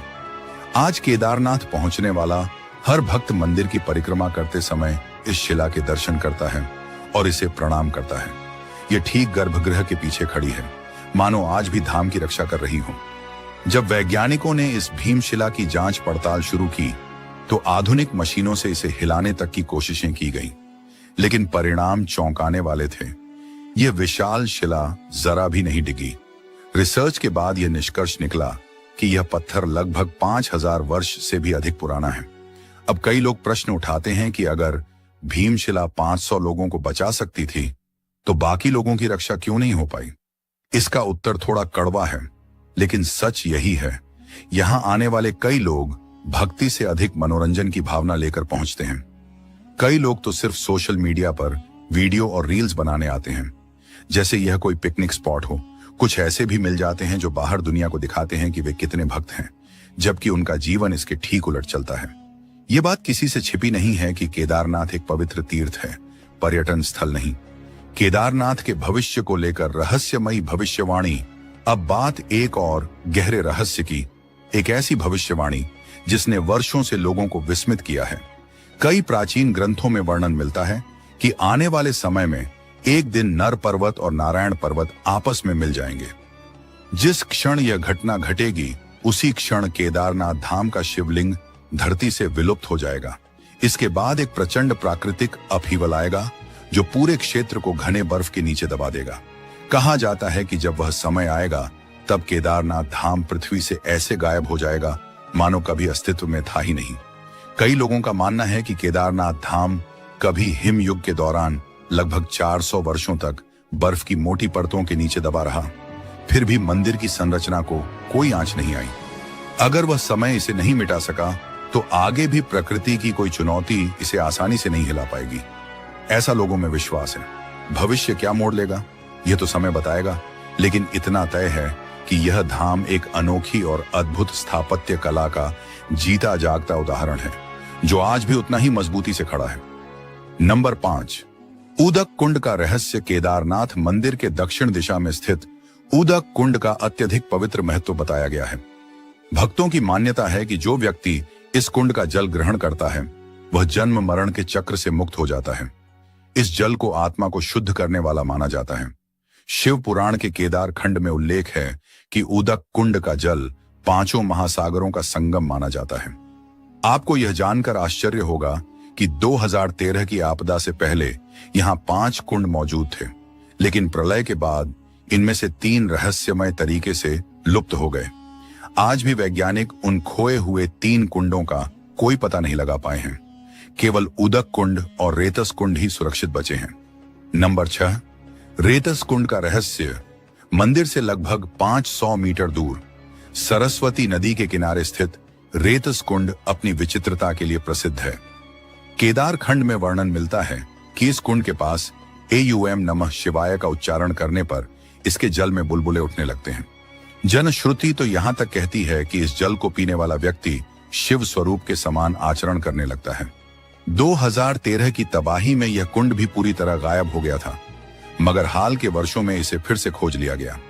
सबसे अद्भुत बात यह है कि आज भी यह कुंड केवल शिव मंत्र के जाप पर ही बुलबुले छोड़ता है, जैसे किसी अदृश्य शक्ति का प्रत्युत्तर हो। नंबर 7, पांडवों से जुड़ा केदारनाथ का अध्याय किंवदंती है कि महाभारत युद्ध के उपरांत पांडवों ने ही केदारनाथ मंदिर की स्थापना की थी। युद्ध में अपने ही संबंधियों का वध करने का बोझ उनके मन पर भारी था, इसलिए वे प्रायश्चित के लिए भगवान शिव की शरण में पहुंचे, लेकिन शिव उन्हें क्षमा देने के इच्छुक नहीं थे। पांडवों से बचने के लिए उन्होंने स्वयं को एक बैल के रूप में छिपा लिया ताकि वे उन्हें पहचान न सकें। इसके बाद की कथा में अनेक चमत्कारी घटनाएं जुड़ी हैं, जिन्होंने इस स्थान को और भी पवित्र बना दिया। जब भीम ने उस तपस्वी का असली रूप पहचान लिया और उनके समीप पहुंचे, तो शिव स्वयं 5 दिशाओं में विलीन हो गए। उनका शरीर 5 अलग अलग स्थलों में प्रकट हुआ: केदारनाथ, रुद्रनाथ, तुंगनाथ, मध्यमहेश्वर और कल्पेश्वर, जिन्हें आज हम श्रद्धा से पंच केदार कहते हैं। बाद में पांडवों की विनम्र प्रार्थनाएं स्वीकार हुईं और जनश्रुति यह भी मानती है कि केदारनाथ धाम का निर्माण स्वयं पांडवों ने ही करवाया था। नंबर 8, केदारनाथ धाम केवल आधा वर्ष खुला रहता है। हिंदू आस्था का यह महान तीर्थ साल भर खुला नहीं रहता। भले ही श्रद्धालुओं का विश्वास यहां अटूट है, फिर भी केदारनाथ के कपाट केवल 6 महीनों के लिए ही खोले जाते हैं। शेष आधे वर्ष यह पवित्र धाम बर्फ से ढके ऊंचे पर्वतों के बीच शांत और निर्जन पड़ा रहता है। पर्वतीय मौसम की कठोरता, अत्यधिक बर्फबारी और प्राकृतिक परिस्थितियां ही इस परंपरा के पीछे प्रमुख कारण मानी जाती हैं।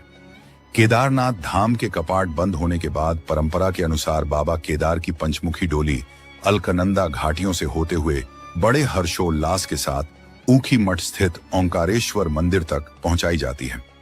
शीत ऋतु के 6 महीनों में भक्त वहीं बाबा के दर्शन करते हैं, और यही कारण है कि भाई दूज के पावन दिन पर केदारनाथ मंदिर के द्वार औपचारिक रूप से बंद कर दिए जाते हैं।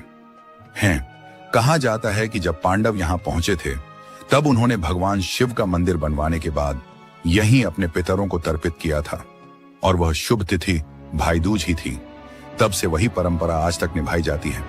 इसके पीछे एक व्यावहारिक कारण भी है। इसी दिन से पहाड़ों में कड़ाके की ठंड शुरू हो जाती है और हिमालयी इलाकों में रहना लगभग असंभव हो जाता है। इसलिए यात्रियों और पुजारियों की सुरक्षा हेतु सर्दियों भर मंदिर बंद रहता है। नंबर 9, रहस्यमयी अखंड ज्योति।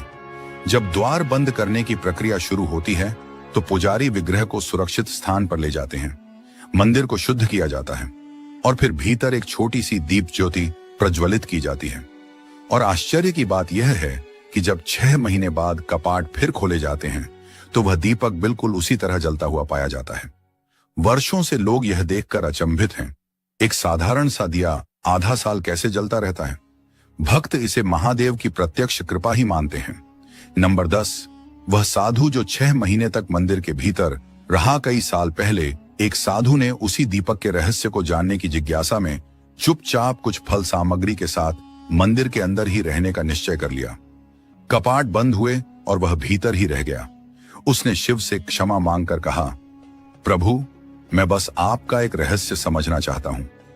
पहले 4 दिन तो उसके साथ लाए, फल उसे संभाले रहे, लेकिन जैसे ही भोजन समाप्त हुआ, भूख ने उसे बेहाल कर दिया। अंततः वह कमजोर होकर वहीं लेट गया और मन में बोला, हे देव, क्या मेरी मृत्यु यहीं लिखी है। थकान से वह सो गया, पर जब उसकी आंख खुली तो उसने ऐसा दृश्य देखा जिसने उसकी सांसें थाम दी। जैसे ही उसने आंखें खोली, उसे अपने चारों ओर ताजे फलों की सुगंध महसूस हुई। सामने रखा दीपक लगातार प्रदीप्त था, मानो किसी ने अभी अभी उसमें तेल डाला हो। आश्चर्य यह था कि साधु गहरी तपस्या में डूबते ही ऐसी नींद में चला गया जो पूरे 6 महीनों तक टूटी ही नहीं। समय बीतता गया, बर्फीली हवाओं के बीच मौसम बदले और आखिरकार वह दिन आ गया जब केदारनाथ के कपाट फिर खुलने वाले थे। लोगों की भीड़ उमड़ी और वहीं कोने में बैठे उस साधु को देखकर सभी दंग रह गए। ये कौन है? ये तो 6 महीनों से यहीं बैठा था। धीरे धीरे साधु ने आंखें खोली और कांपती आवाज में कहा, मैंने दिव्यता को करीब से महसूस किया है। यहां कुछ ऐसा था जो मेरी देखभाल कर रहा था। जब बाद में मंदिर में लगे कैमरों की रिकॉर्डिंग देखी गई तो उसमें अजीब सी बात सामने आई। फलों को कोई दिखाई न देने वाली शक्ति रखती थी और दीपक में तेल भी कोई अदृश्य ही डालता था।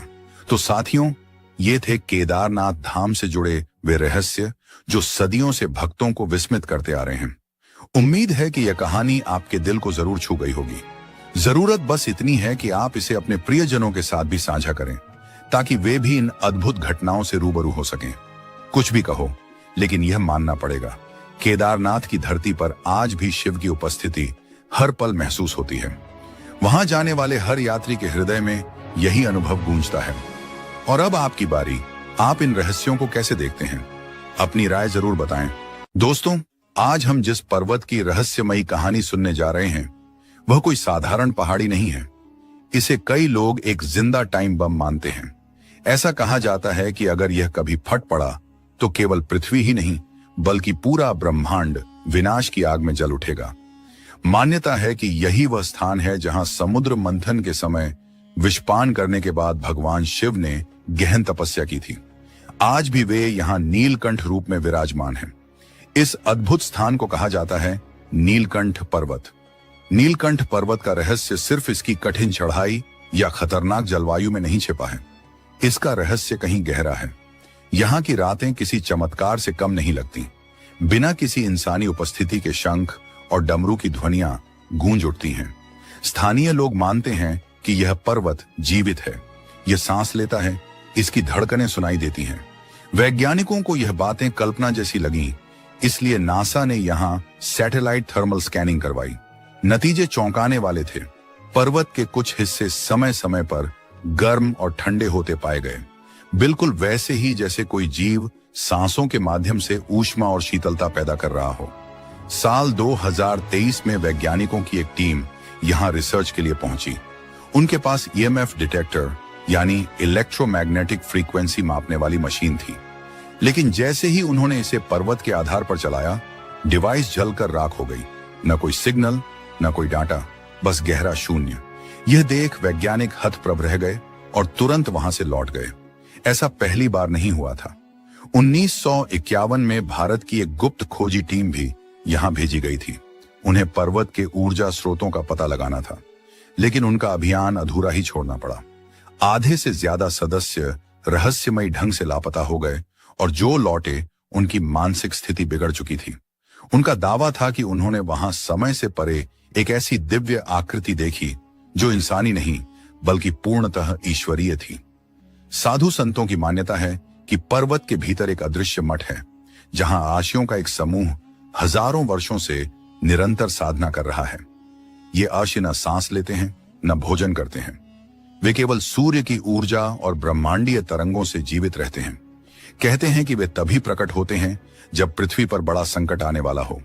नीलकंठ पर्वत पर एक रहस्यमयी गुफा भी है जिसके भीतर जाते ही सभी विचार और ध्वनियां मौन हो जाते हैं। जो भी यहाँ ध्यान करता है उसे भविष्य की झलक दिखाई देती है।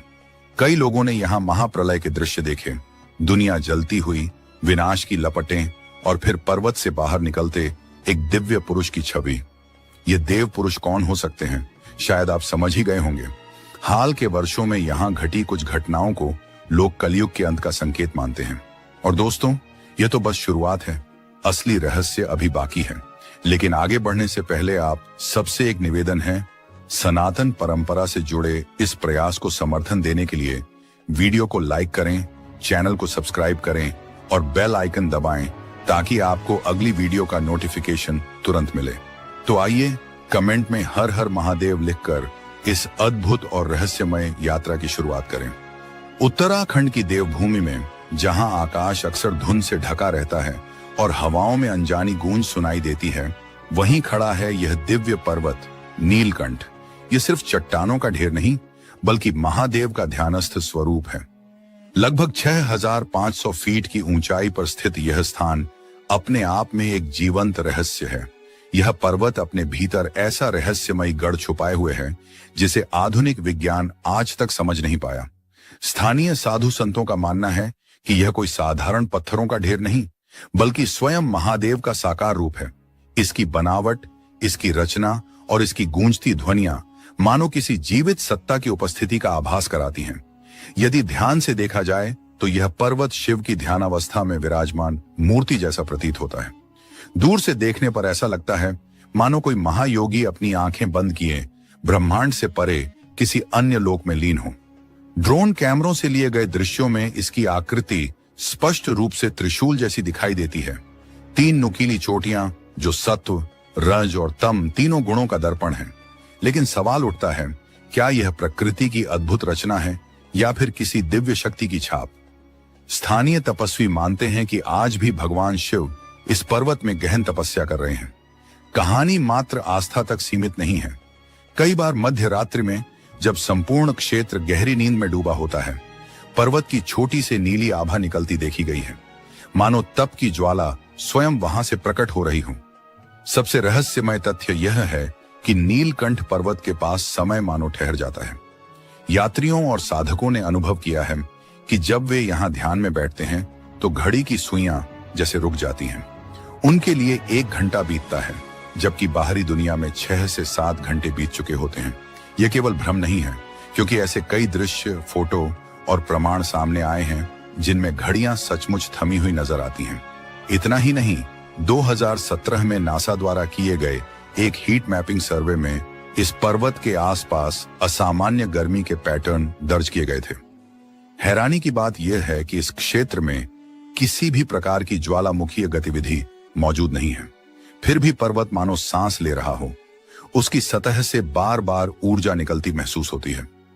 इन आंकड़ों को आधिकारिक तौर पर साझा नहीं किया गया, लेकिन लीक हुई रिपोर्टों ने इस रहस्य को और गहरा कर दिया। कई यात्रियों का दावा है कि यह पर्वत केवल एक भौगोलिक संरचना नहीं, बल्कि स्वयं जीवंत सत्ता है।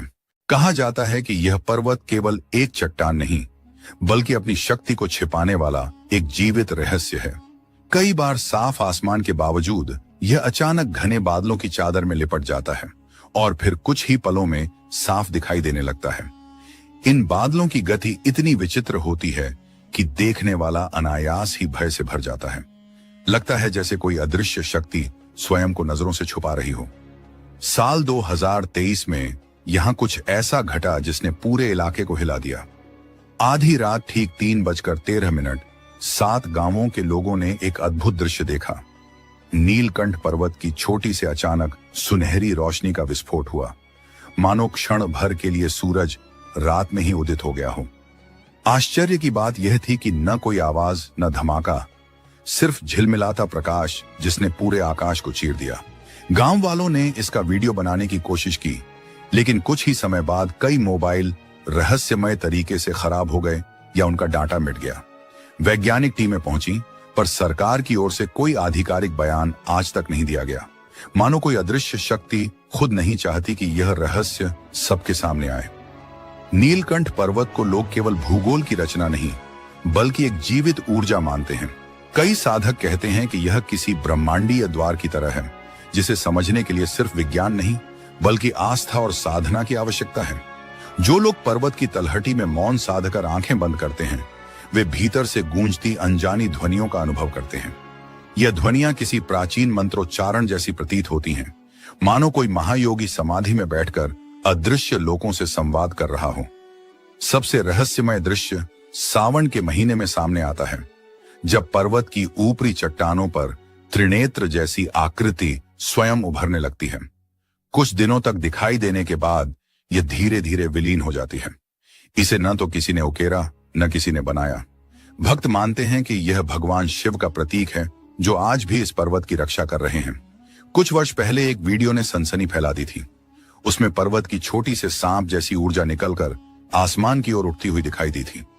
वैज्ञानिकों ने जांच की, लेकिन वहां कोई गैस या ऊष्मा का स्रोत नहीं मिला।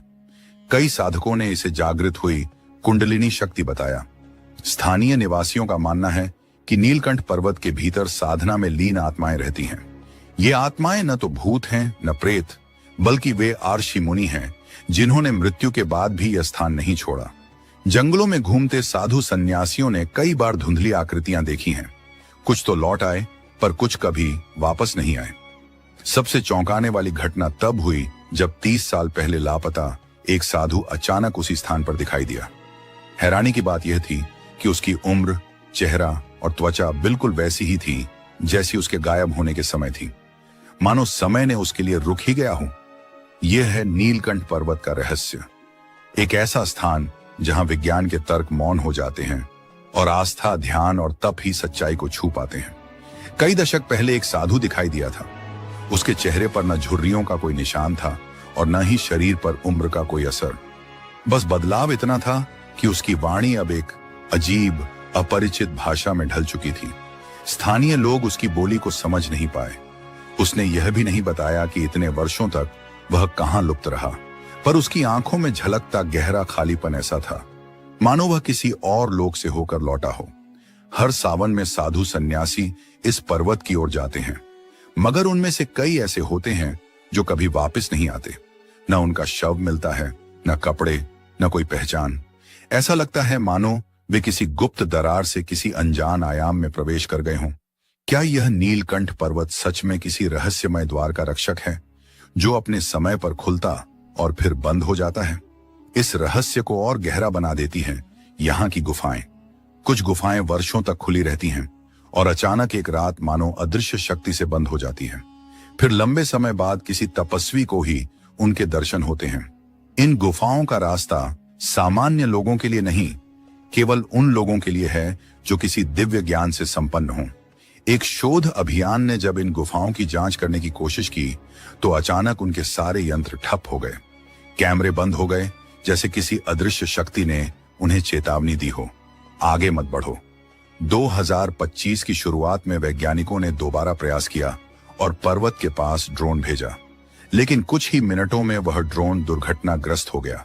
जब उसकी रिकॉर्डिंग देखी गई तो उसमें एक आकृति दिखाई दी, ध्यान मग्न स्थिति में बैठी हुई। यह कोई साधारण इंसान नहीं लग रहा था। उस थी कि वह शरीर नहीं बल्कि शुद्ध ऊर्जा का स्वरूप है। वीडियो की गुणवत्ता भले कमजोर थी, लेकिन इतना साफ हो गया कि पर्वत के भीतर कोई शक्ति है, कोई उपस्थिति है जो अभी तक मानवता की पकड़ से परे है।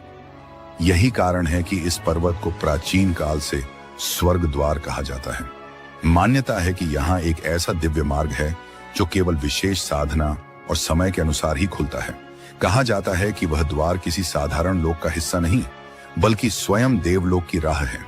प्राचीन मान्यताओं में उल्लेख मिलता है कि महर्षि विश्वामित्र, वशिष्ठ और अनेक आर्षि इसी अदृश्य मार्ग से स्वर्ग और पृथ्वी के बीच आ जा सकते थे। परंतु असली प्रश्न यही है, यह द्वार वास्तव में कहां स्थित है? इसका रहस्य आज तक अनसुलझा है। कुछ साधुओं का दावा है कि यह गुप्त प्रवेश के लिए साधक को मौन साधना और कठिन अघोर तप करना आवश्यक होता है। वहीं दूसरी मान्यता यह कहती है कि यह अद्भुत द्वार पर्वत की चोटी पर है, जो केवल चंद्र ग्रहण की रात में प्रकट होता है। एक तीसरी धारणा यह भी है कि यह कोई भौतिक मार्ग नहीं, बल्कि चेतना का ऐसा द्वार है जिसे केवल अनुभूति और आत्मज्ञान के माध्यम से खोला जा सकता है। आत्मबोध ही वह चाबी है जिससे नीलकंठ पर्वत के गहन रहस्यों के द्वार खुलते हैं। सबसे बड़ा प्रश्न यह है कि क्या यह केवल एक पर्वत है या फिर स्वयं एक जीवित चेतना जो साधकों को अपनी ओर खींचती है, परखती है और उन्हें उस परम सत्य की ओर ले जाती है जिसे सामान्य जगत समझ ही नहीं पाता। यह स्थान न तो सिर्फ तीर्थ है और न ही मात्र एक ट्रैकिंग स्पॉट, बल्कि यह समय का द्वार है, भूत, वर्तमान और भविष्य को जोड़ने वाला। तांत्रिक परंपरा में इसे शिव का गुप्त आश्रय माना गया है। कहा जाता है कि यह वही गुफा है जहां सामान्य व्यक्ति का मन अधिक देर तक ठहर ही नहीं सकता, क्योंकि यहाँ की ऊर्जा असाधारण रूप से प्रचंड है। अनगिनत साधकों ने अनुभव साझा किया है कि जैसे ही वे यहाँ ध्यान में बैठे, उनके मस्तक के मध्य कुछ खुलने सा प्रतीत हुआ, जैसे तीसरी आंख जीवंत हो गई हो और हर दिशा में दृष्टि करने लगी हो। समय और स्थान की अनुभूति लुप्त हो जाती है और चेतना गहन शून्यता में विलीन हो जाती है। कई साधक कहते हैं कि शरीर वहीं बैठा रहता है, परंतु आत्मा किसी और लोक की यात्रा पर निकल जाती है। कुछ तांत्रिक तो इसे शिव का निज द्वार बताते हैं, ऐसा द्वार जो केवल तंत्र मार्ग से ही खुलता है। साधारण श्रद्धालु इस ऊर्जा को सहन नहीं कर पाते और अक्सर विचलित होकर लौट जाते हैं, पर जो साधना के लिए तैयार होते हैं उनके लिए यह स्थल स्वयं मोक्ष द्वार बन जाता है। एक साधक का अनुभव तो और भी विलक्षण था।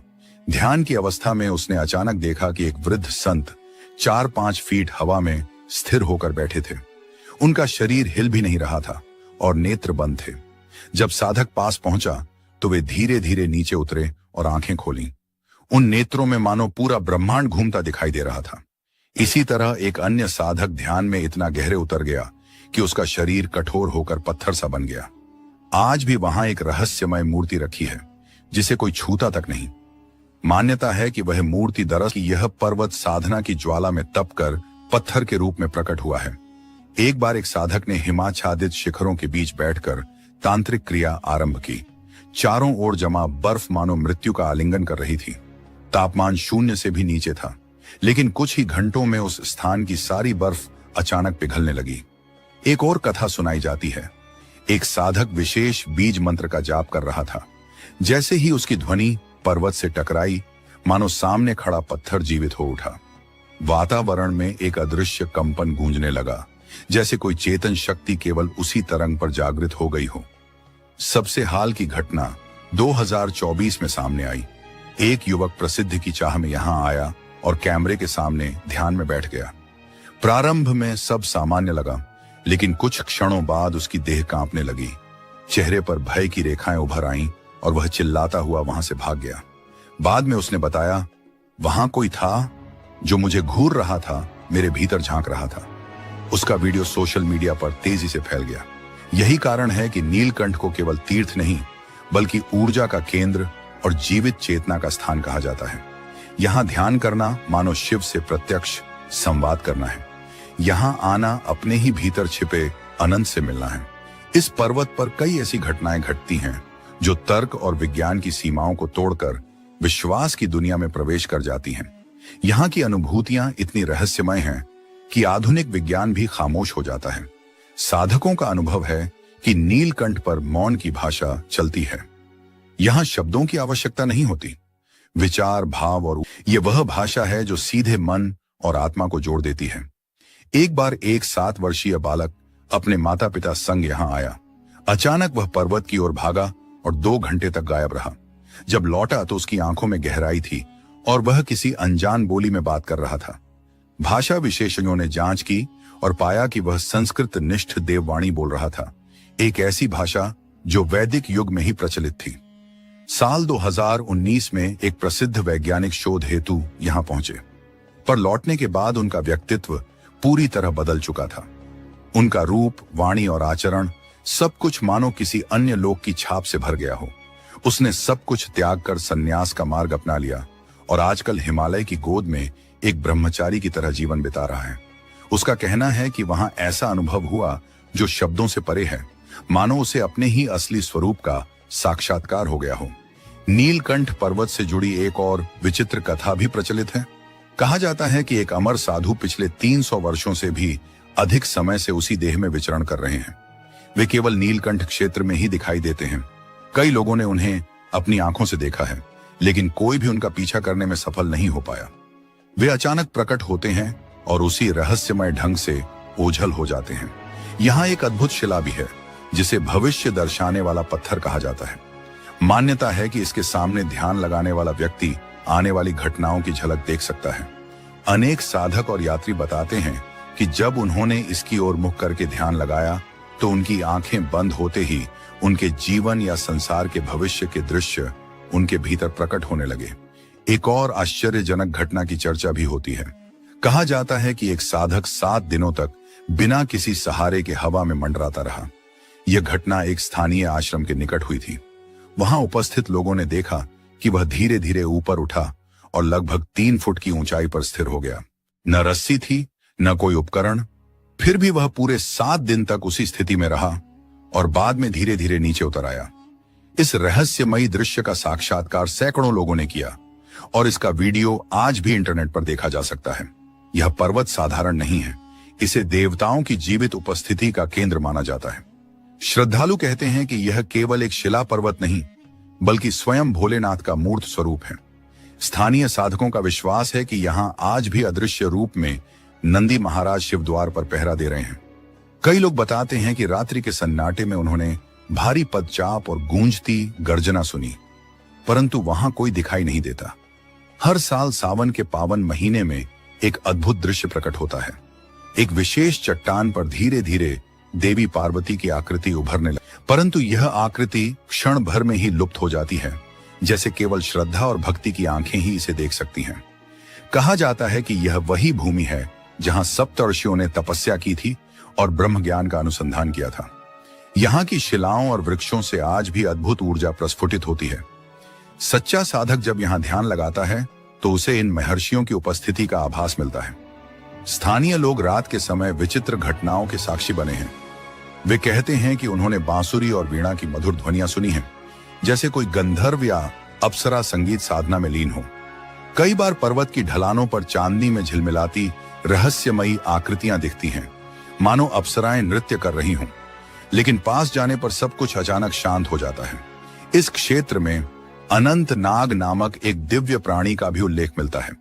लोग कहते हैं कि उसकी नीली चमकती आकृति जब प्रकट होती है तो आसपास की हवा भारी हो जाती है और जंगल के सभी जीव जंतु मौन हो जाते हैं। यह भी मान्यता है कि यहाँ कभी पवन पुत्र हनुमान ने समाधि ली थी। तभी से पर्वत का एक भाग शून्य वायु क्षेत्र कहलाता है। वहां न हवा बहती है, न पत्ते हिलते हैं, मानो समय ठहर गया हो। हाल ही के वर्षों में यहां हुई घटनाओं ने लोगों को और चकित कर दिया। वर्ष 2024 में लगातार 13 रातों तक एक अद्भुत चमत्कार देखा गया। साफ आकाश के बावजूद बिना किसी बादल या तूफान के नीलकंठ की चोटी पर हर रात एक ही स्थान पर बिजली गिरती रही। न कोई गर्जना हुई, न मौसम का कोई संकेत, लेकिन बिजली का यह खेल चलता रहा। वैज्ञानिकों के पास इसका कोई उत्तर नहीं था, परंतु साधुजन बोले, जब पृथ्वी पर संकट आने वाला होता है तब यह पर्वत पहले से ही चेतावनी देता है। उन्हीं दिनों साधकों और यात्रियों ने एक अनोखा अनुभव साझा किया। पर्वत की गहरी घाटियों से गुजरते हुए अचानक उनके कानों में संस्कृत मंत्रों की ध्वनि गूंजने लगी। वहां न कोई मंदिर था, न कोई यंत्र, फिर भी पूरा वातावरण एयूएम नमः शिवाय के जप से भर गया, मानो स्वयं ब्रह्मांड शिव का नाम उच्चारण कर रहा हो। कई लोगों की आंखें स्वतः नम हो गईं, जैसे उनकी आत्मा किसी अदृश्य शक्ति के स्पर्श से अभिभूत हो गई हो।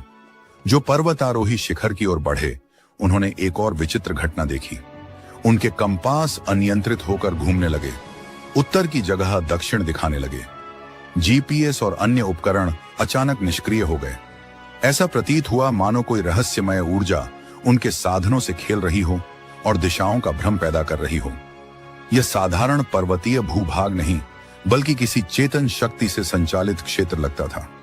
इसी दौरान एक फिल्म निर्देशक वहां डॉक्यूमेंट्री बनाने आया। जैसे ही उसने कैमरा ऑन किया, लेंस अपने आप बंद हो गया। जब उसने जबरदस्ती रिकॉर्डिंग शुरू की तो फुटेज में एक अजीब आकृति कैद हुई, त्रिनेत्र जैसी चमकती हुई संरचना।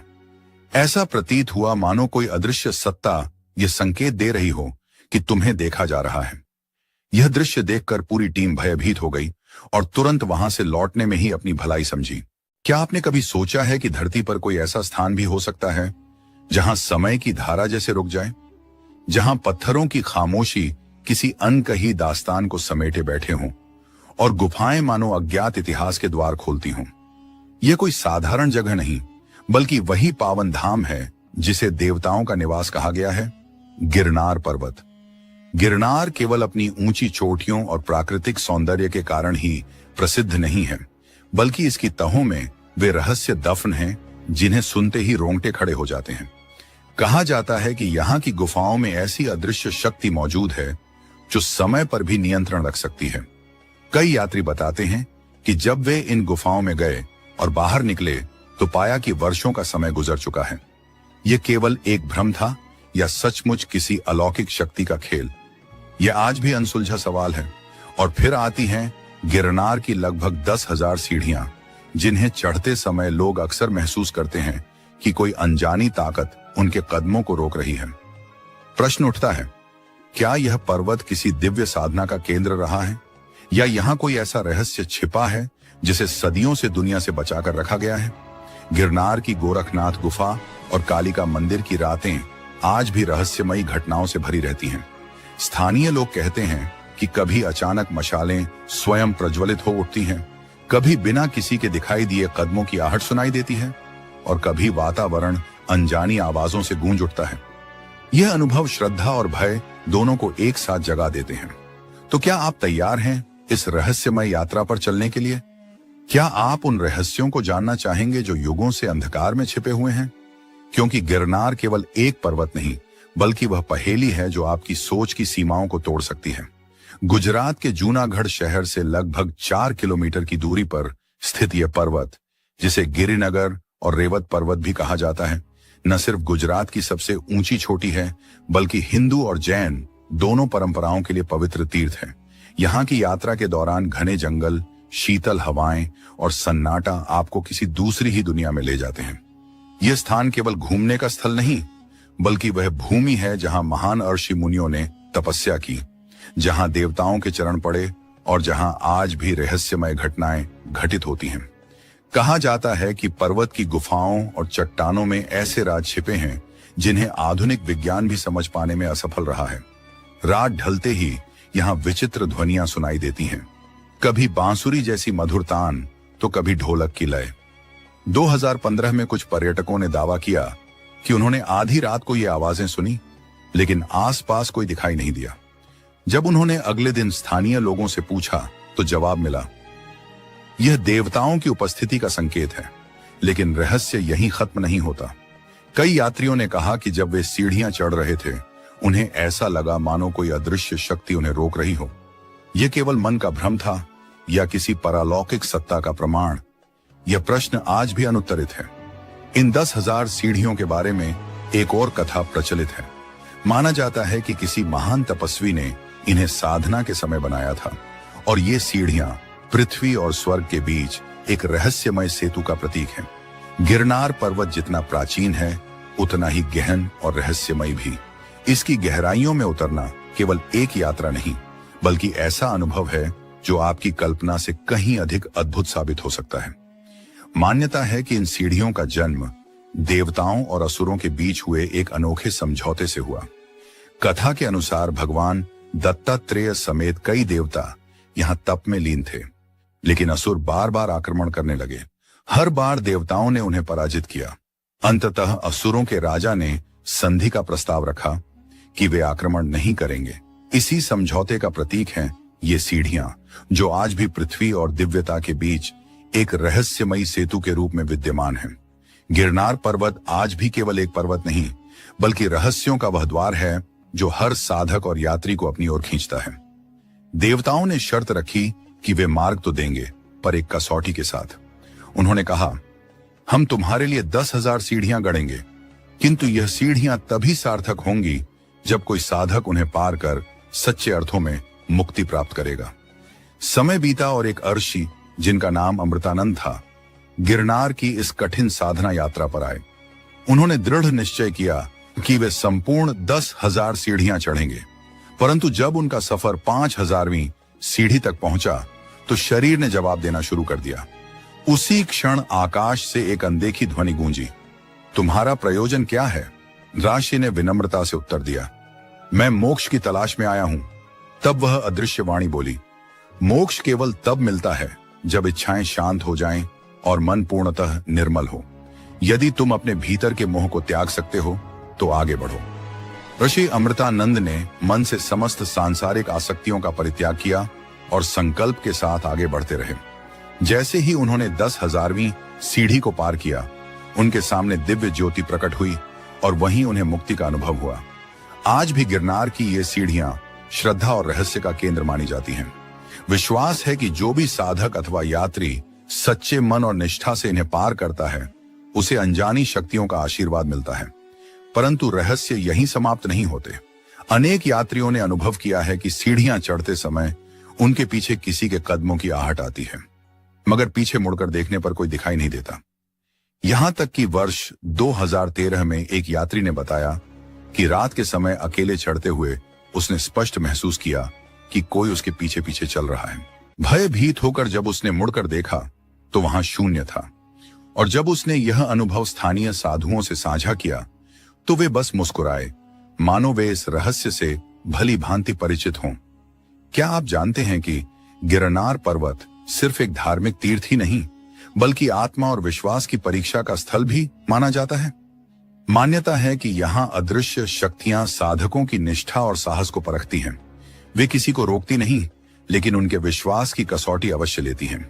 इसी पर्वत की गहराइयों में स्थित है एक रहस्यमय स्थान, काली गुफा। इसे एक अलौकिक द्वार कहा जाता है, जिसके भीतर अज्ञात लोक का रहस्य छिपा है। स्थानीय लोगों के अनुसार जो भी इस गुफा में बहुत भीतर तक गया है, उसका वापस आना निश्चित नहीं रहा। जो लौटे भी, उनके चेहरों पर भय और अनकहे अनुभव की छाया साफ देखी गई। साल 2005 की एक घटना आज भी चर्चा का विषय है। 2 युवक गुफा के रहस्यों की खोज में भीतर गए और दावा किया कि वे इसकी संरचना और रहस्यमयी मार्गों का पर्दाफाश करेंगे, मगर वे कभी वापस नहीं लौटे। खोजबीन के दौरान लोगों ने गुफा से अजीबोगरीब आवाजें जरूर सुनी, लेकिन युवकों का कोई सुराग हाथ नहीं लगा। उस दिन से यह स्थान और भी रहस्यमय माना जाने लगा। काली गुफा सदियों से तांत्रिक साधना और गहन तप का केंद्र रही है। यहां अनेक साधकों ने कठोर साधनाएं की, जिसके कारण यह स्थान आज भी अद्भुत ऊर्जा से भरा हुआ प्रतीत होता है। विश्वास किया जाता है कि यह स्वयं देवी काली का निवास स्थल है और विशेष अनुष्ठानों के द्वारा साधक उनकी कृपा प्राप्त कर सकते हैं। गुफा की बनावट भी अत्यंत विचित्र है। भीतर भूल भुलैया जैसी पगडंडियां और संकरी गलियां हैं, जहां प्रवेश करते ही दिशा भ्रम हो जाता है। ग्रामीण बताते हैं कि इसके भीतर गुप्त सुरंगें मौजूद हैं, जिन्हें प्राचीन समय में आपातकालीन रास्तों के रूप में इस्तेमाल किया जाता था। कुछ का तो मानना है कि ये सुरंगें पाताल लोक या अन्य गूढ़ लोकों से जुड़ी हो सकती हैं। कई साधकों ने यहाँ अलौकिक अनुभव होने की गवाही दी है। किसी ने ध्यान के समय अदृश्य शक्तियों का अनुभव किया, तो किसी ने असाधारण चमत्कारों का सामना किया।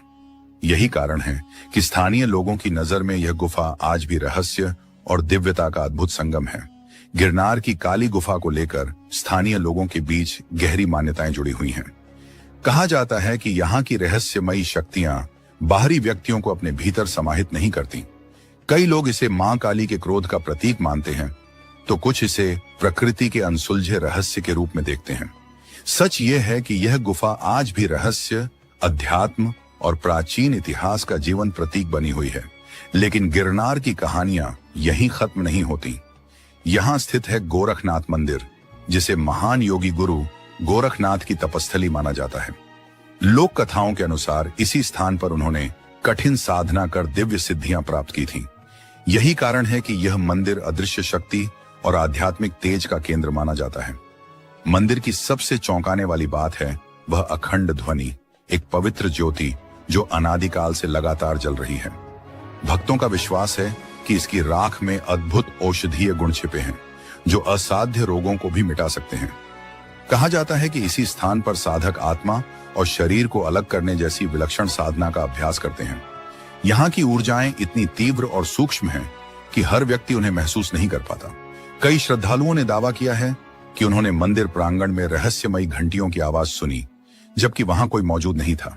इसे गुरु गोरखनाथ की अदृश्य उपस्थिति और आशीर्वाद का संकेत माना जाता है। मंदिर के आसपास फैली गुफाओं और गुप्त सुरंगों को लेकर भी अनेक कथाएं प्रचलित हैं। माना जाता है कि ये सुरंगें ध्यान और साधना के लिए बनाई गई थीं और स्वयं गुरु गोरखनाथ उनका उपयोग किया करते थे। कुछ लोगों का तो यहां तक कहना है कि इन गुफाओं में प्रवेश करने वाला व्यक्ति किसी अन्य ही लोक में चला जाता है, क्योंकि यहाँ का वातावरण सामान्य नहीं बल्कि अलौकिक है। इन रहस्यों के बाद अब आते हैं गिरनार की सबसे ऊंची और पवित्र चोटी पर, जहां स्थित है भगवान दत्तात्रेय का मंदिर। यह धाम पर्वत के शिखर पर इस तरह खड़ा है मानो आकाश से झूल रहा हो। वहां तक पहुंचने के लिए हजारों सीढ़ियां पार करनी पड़ती हैं। यह चढ़ाई केवल शरीर की परीक्षा नहीं बल्कि आत्मा की दृढ़ता की कसौटी भी होती है। कई साधकों का अनुभव है कि जैसे ही वे इस मंदिर तक पहुंचते हैं, उन्हें लगता है मानो वे भौतिक जगत से परे किसी दिव्य लोक में प्रवेश कर गए हों। कहा जाता है कि यहीं भगवान दत्तात्रेय ने सहस्त्रों वर्षों तक कठोर तपस्या की और इस शिखर को दिव्य तेज और रहस्य का धाम बना दिया। प्रकृति से मिले 24 गुरुओं के उपदेशों को आत्मसात करने के बाद भगवान दत्तात्रेय ने वह दिव्य ज्ञान अपने शिष्यों के साथ साझा किया। लेकिन गिरनार के इस मंदिर का सबसे रहस्यमय पक्ष है दत्तात्रेय जी के पावन चरण चिन्ह। इन्हें संपूर्ण पर्वत की आध्यात्मिक ऊर्जा और दिव्यता का आधार माना जाता है। श्रद्धालु विश्वास रखते हैं कि इन चरणों के दर्शन से मन शुद्ध होता है और आत्मा मुक्ति के मार्ग पर अग्रसर होती है। मंदिर में स्थित दत्तात्रेय पादुका को असाधारण ऊर्जाओं से युक्त स्थल माना जाता है। भक्त कहते हैं कि यहाँ खड़े होते ही भीतर एक अनोखी शक्ति का अनुभव होता है। क्या आपको पता है कि समय का असामान्य प्रवाह या समय चक्र का अनुभव सिर्फ गिरनार में ही नहीं बल्कि भारत के अन्य प्राचीन और रहस्यमयी स्थलों पर भी दर्ज किया गया है? आज तक कोई भी इन गुफाओं के रहस्य का स्पष्ट उत्तर नहीं खोज पाया। कई लोग मानते हैं कि यह स्थान गहन आध्यात्मिक शक्ति से परिपूर्ण है, तो कुछ इसे अदृश्य और पराभौतिक शक्तियों का खेल बताते हैं। दूसरी ओर वैज्ञानिकों का मानना है कि इन गुफाओं की संरचना और वातावरण मानव मस्तिष्क पर गहरा असर डालते हैं, जिसके कारण समय और वास्तविकता की अनुभूति बदल जाती है। तो प्रश्न यही है, इन गुफाओं में आखिर छिपा क्या है? क्या वास्तव में यहाँ प्राचीन आर्य मुनि तपस्या किया करते थे या फिर यह किसी अज्ञात लोक का प्रवेश द्वार है? उत्तर आज भी अनकहा है। यही वजह है कि गिरनार की ये गुफाएं अब भी आस्था और विज्ञान के बीच एक अनसुलझा रहस्य बनी हुई है। क्या आपने कभी सुना है कि गिरनार पर्वत के भीतर ऐसा रहस्यमय मार्ग भी छिपा है जिसे तपस्वियों का रास्ता कहा जाता है? कहते हैं यह मार्ग साधारण मनुष्य के लिए नहीं बना। केवल वे ही संत और योगी इस पथ पर आगे बढ़ पाते हैं जिनके पास गहरी साधना की शक्ति और अद्भुत धैर्य होता है। माना जाता है कि यह रास्ता सीधे पर्वत की गहराई में छिपी गुफाओं तक जाता है, जहां सिद्ध तपस्वी ध्यान और साधना करने आते हैं। लेकिन इस मार्ग से जुड़ी सबसे विचित्र कथा यह है कि यह एक गुप्त और अदृश्य नगर तक पहुंचाता है। ऐसा नगर जिसे सिर्फ सिद्ध योगियों की दृष्टि ही देख सकती है। लोक कथाओं में यहां तक वर्णन मिलता है कि कई साधक इस मार्ग पर गए, लेकिन उनमें से कुछ कभी वापस नहीं लौट पाए। गिरनार को सप्तशृंगी पर्वत भी कहा जाता है क्योंकि इसकी 7 ऊंची चोटियां हैं, किंतु इन चोटियों का रहस्य और भी चौंकाने वाला है। मान्यता है कि इनमें से कुछ चोटियों पर स्वयं देवताओं का वास है। यात्री और साधक बताते हैं कि उन्होंने यहाँ रात के समय रहस्यमयी रोशनियां देखी हैं, कभी नीले प्रकाश की चमक तो कभी सफेद उजाले की आभा। साल 2017 में कुछ ट्रैकर्स ने दावा किया कि उन्होंने शिखर पर नीली और सफेद रोशनियां अपनी आंखों से देखी। उन्होंने उस दृश्य को कैमरे में कैद करने की कोशिश की, लेकिन जैसे ही कैमरा चालू हुआ अचानक बंद हो गया। यह घटना सबके लिए रहस्य बन गई। जब उन्होंने सुबह साधुओं से इसके बारे में पूछा तो उन्हें उत्तर मिला, यह देवताओं की लीला है, इसे समझने का प्रयास मत करो। तो क्या यह चमक सचमुच कोई दिव्य संकेत थी या फिर प्रकृति का कोई अज्ञात रहस्य? इसका उत्तर आज तक कोई नहीं खोज पाया। इसी कारण गिरनार की 7 चोटियां आज भी आस्था, रहस्य और दिव्यता का अद्भुत संगम मानी जाती है। गिरनार का एक और पवित्र स्थान है काल भैरव मंदिर। कहा जाता है कि यहाँ स्वयं मृत्यु और समय के अधिपति भगवान भैरव विराजमान हैं। श्रद्धालुओं का विश्वास है कि यहाँ दर्शन करने वाला कोई भी भक्त, चाहे वह कठिन परिस्थितियों में हो या किसी विशेष वरदान की तलाश में, किसी न किसी रूप में समाधान और शक्ति प्राप्त करता है। किंवदंतियों में वर्णन मिलता है कि जो भी सच्चे मन से इस मंदिर में प्रार्थना करता है उसकी मनोकामनाएं पूरी होती हैं। लेकिन इसके साथ ही जीवन की कुछ विशेष परीक्षाओं और चुनौतियों से भी उसे गुजरना पड़ सकता है। यही कारण है कि यह मंदिर केवल पूजा और भक्ति का केंद्र नहीं बल्कि रहस्यमय अनुभवों का स्थान भी माना जाता है। कई यात्रियों ने यहाँ अनदेखी शक्तियों की उपस्थिति महसूस करने का दावा किया है। वर्ष 2020 की एक घटना में एक भक्त ने कहा कि जब वह मंदिर में प्रवेश करने लगा तो ऐसा लगा मानो कोई अदृश्य शक्ति उसे भीतर जाने से रोक रही हो। लेकिन अंततः जब उसने श्रद्धा से कदम बढ़ाया तो वह मंदिर में प्रवेश कर सका। उसने साहस जुटाकर जब मंदिर के भीतर प्रवेश किया और श्रद्धा से पूजा अर्चना की तो उसके मन में एक अनोखी शांति और हल्केपन का अनुभव उमड़ पड़ा। इस स्थान से जुड़े कुछ तांत्रिक प्रयोग और गूढ़ अनुष्ठान भी प्रचलित हैं। मान्यता है कि इन क्रियाओं का उद्देश्य भगवान भैरव के उग्र स्वरूप को शांत करना होता है। लेकिन इन साधनाओं और अनुष्ठानों का रहस्य आज भी पूरी तरह स्पष्ट नहीं है। इनके प्रभाव इतने गहरे और अलौकिक बताए जाते हैं कि इन्हें लेकर अक्सर विवाद खड़े हो जाते हैं। खासकर रात के समय यह स्थल और भी रहस्यमय प्रतीत होता है। कई लोग कहते हैं कि जैसे ही अंधेरा फैलता है, मंदिर के चारों ओर की हवा में एक अनकही निस्तब्धता और अदृश्य ऊर्जा का संचार होने लगता है। असली सच्चाई क्या है, यह सवाल आज भी अनुत्तरित है। गिरनार पर्वत से जुड़ा एक और रहस्य वहां साधना करने वाले तपस्वियों से संबंधित है।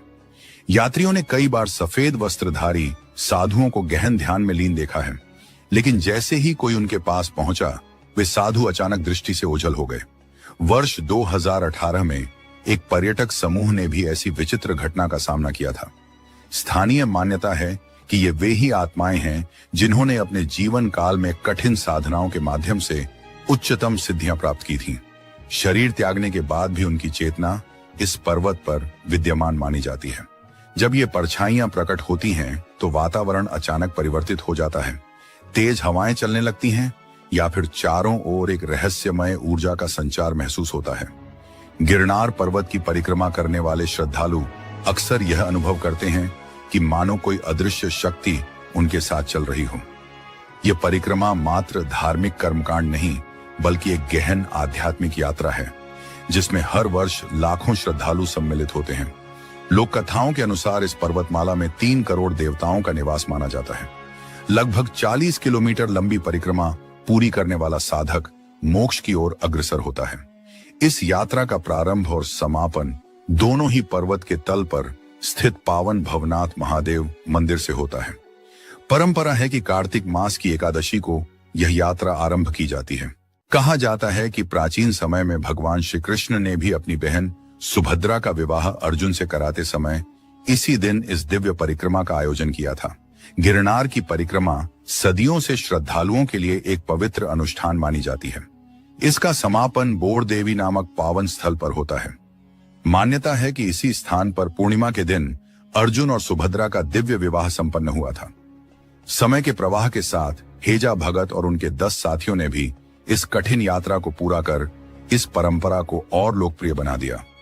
तभी से यह यात्रा न केवल आस्था का प्रतीक बनी, बल्कि श्रद्धा और धैर्य की परीक्षा भी समझी जाने लगी। गिरनार पर्वत से जुड़ी सबसे अद्भुत घटनाओं में से एक है भवनाथ मेला। हर साल महाशिवरात्रि पर होने वाला यह आयोजन आध्यात्मिकता और रहस्य का अनूठा संगम है। इसकी सबसे विशेष बात यह है कि इस अवसर पर दूर दराज की गुफाओं में साधना करने वाले नागा साधु, अघोरी, सिद्ध और सन्यासी बाहर निकलकर एकत्र होते हैं। माघ वध नवमी से शुरू होकर यह मेला माघ वध अमावस्या यानी महाशिवरात्रि तक चलता है। इस दौरान वातावरण में भक्तों की भीड़, साधुओं की उपस्थिति और जय गिरनारी तथा मोरमरो के गगनभेदी नारों से पूरा परिसर शिवमय हो उठता है। परंपरा के अनुसार मेले का प्रारंभ भवनाथ मंदिर में ध्वज चढ़ाने से होता है और समापन नागा साधुओं के पवित्र शाही स्नान से। माना जाता है कि इस स्नान के बाद साधु मोक्ष की प्राप्ति करते हैं। मेले का एक और आकर्षण है साधुओं की भव्य शोभा यात्रा। राख से लिपटे जटाधारी नागा साधु लाठियों, भालों और तलवारों के अद्भुत प्रदर्शन से सभी को मंत्रमुग्ध कर देते हैं। यही कारण है कि यह मेला शिव भक्ति, तांत्रिक साधना और रहस्यमय अनुभवों का अद्वितीय संगम बन जाता है। इसी पर्वत पर गौमुख गंगा नामक एक आश्चर्यजनक जलधारा भी निरंतर बहती है। गाय के मुख जैसी आकृति से निकलने वाली यह धारा गंगा का प्रतीक मानी जाती है।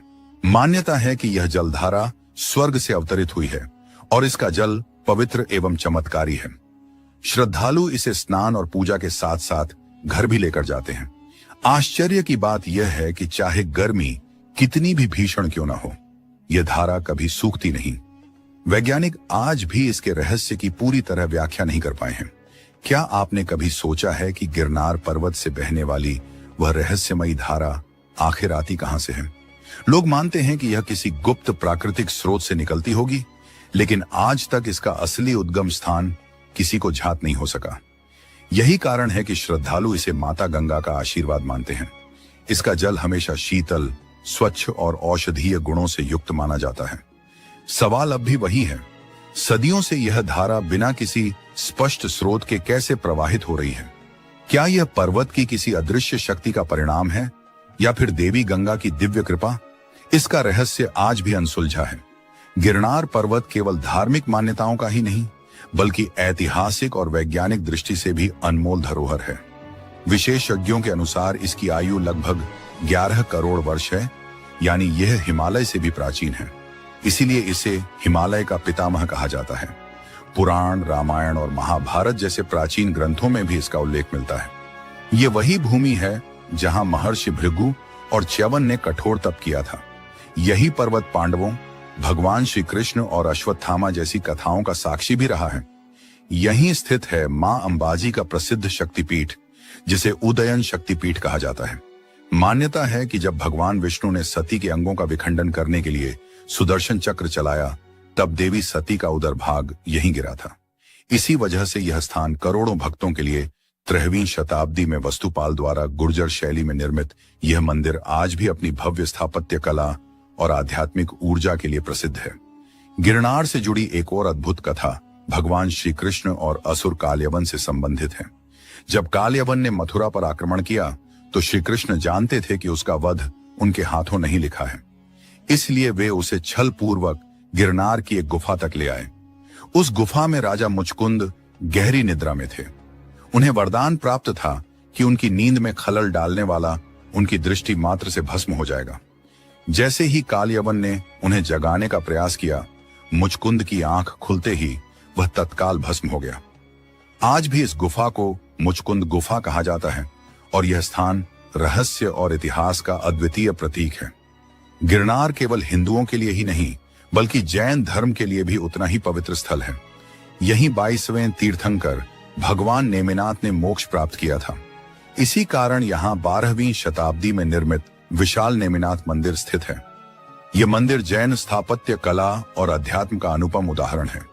इसके गर्भगृह में विराजमान भगवान नेमिनाथ की प्रतिमा असंख्य श्रद्धालुओं की आस्था का केंद्र है। गिरनार पर्वत साधारण नहीं है, यह रहस्य, अध्यात्म और भक्ति का अद्वितीय संगम है।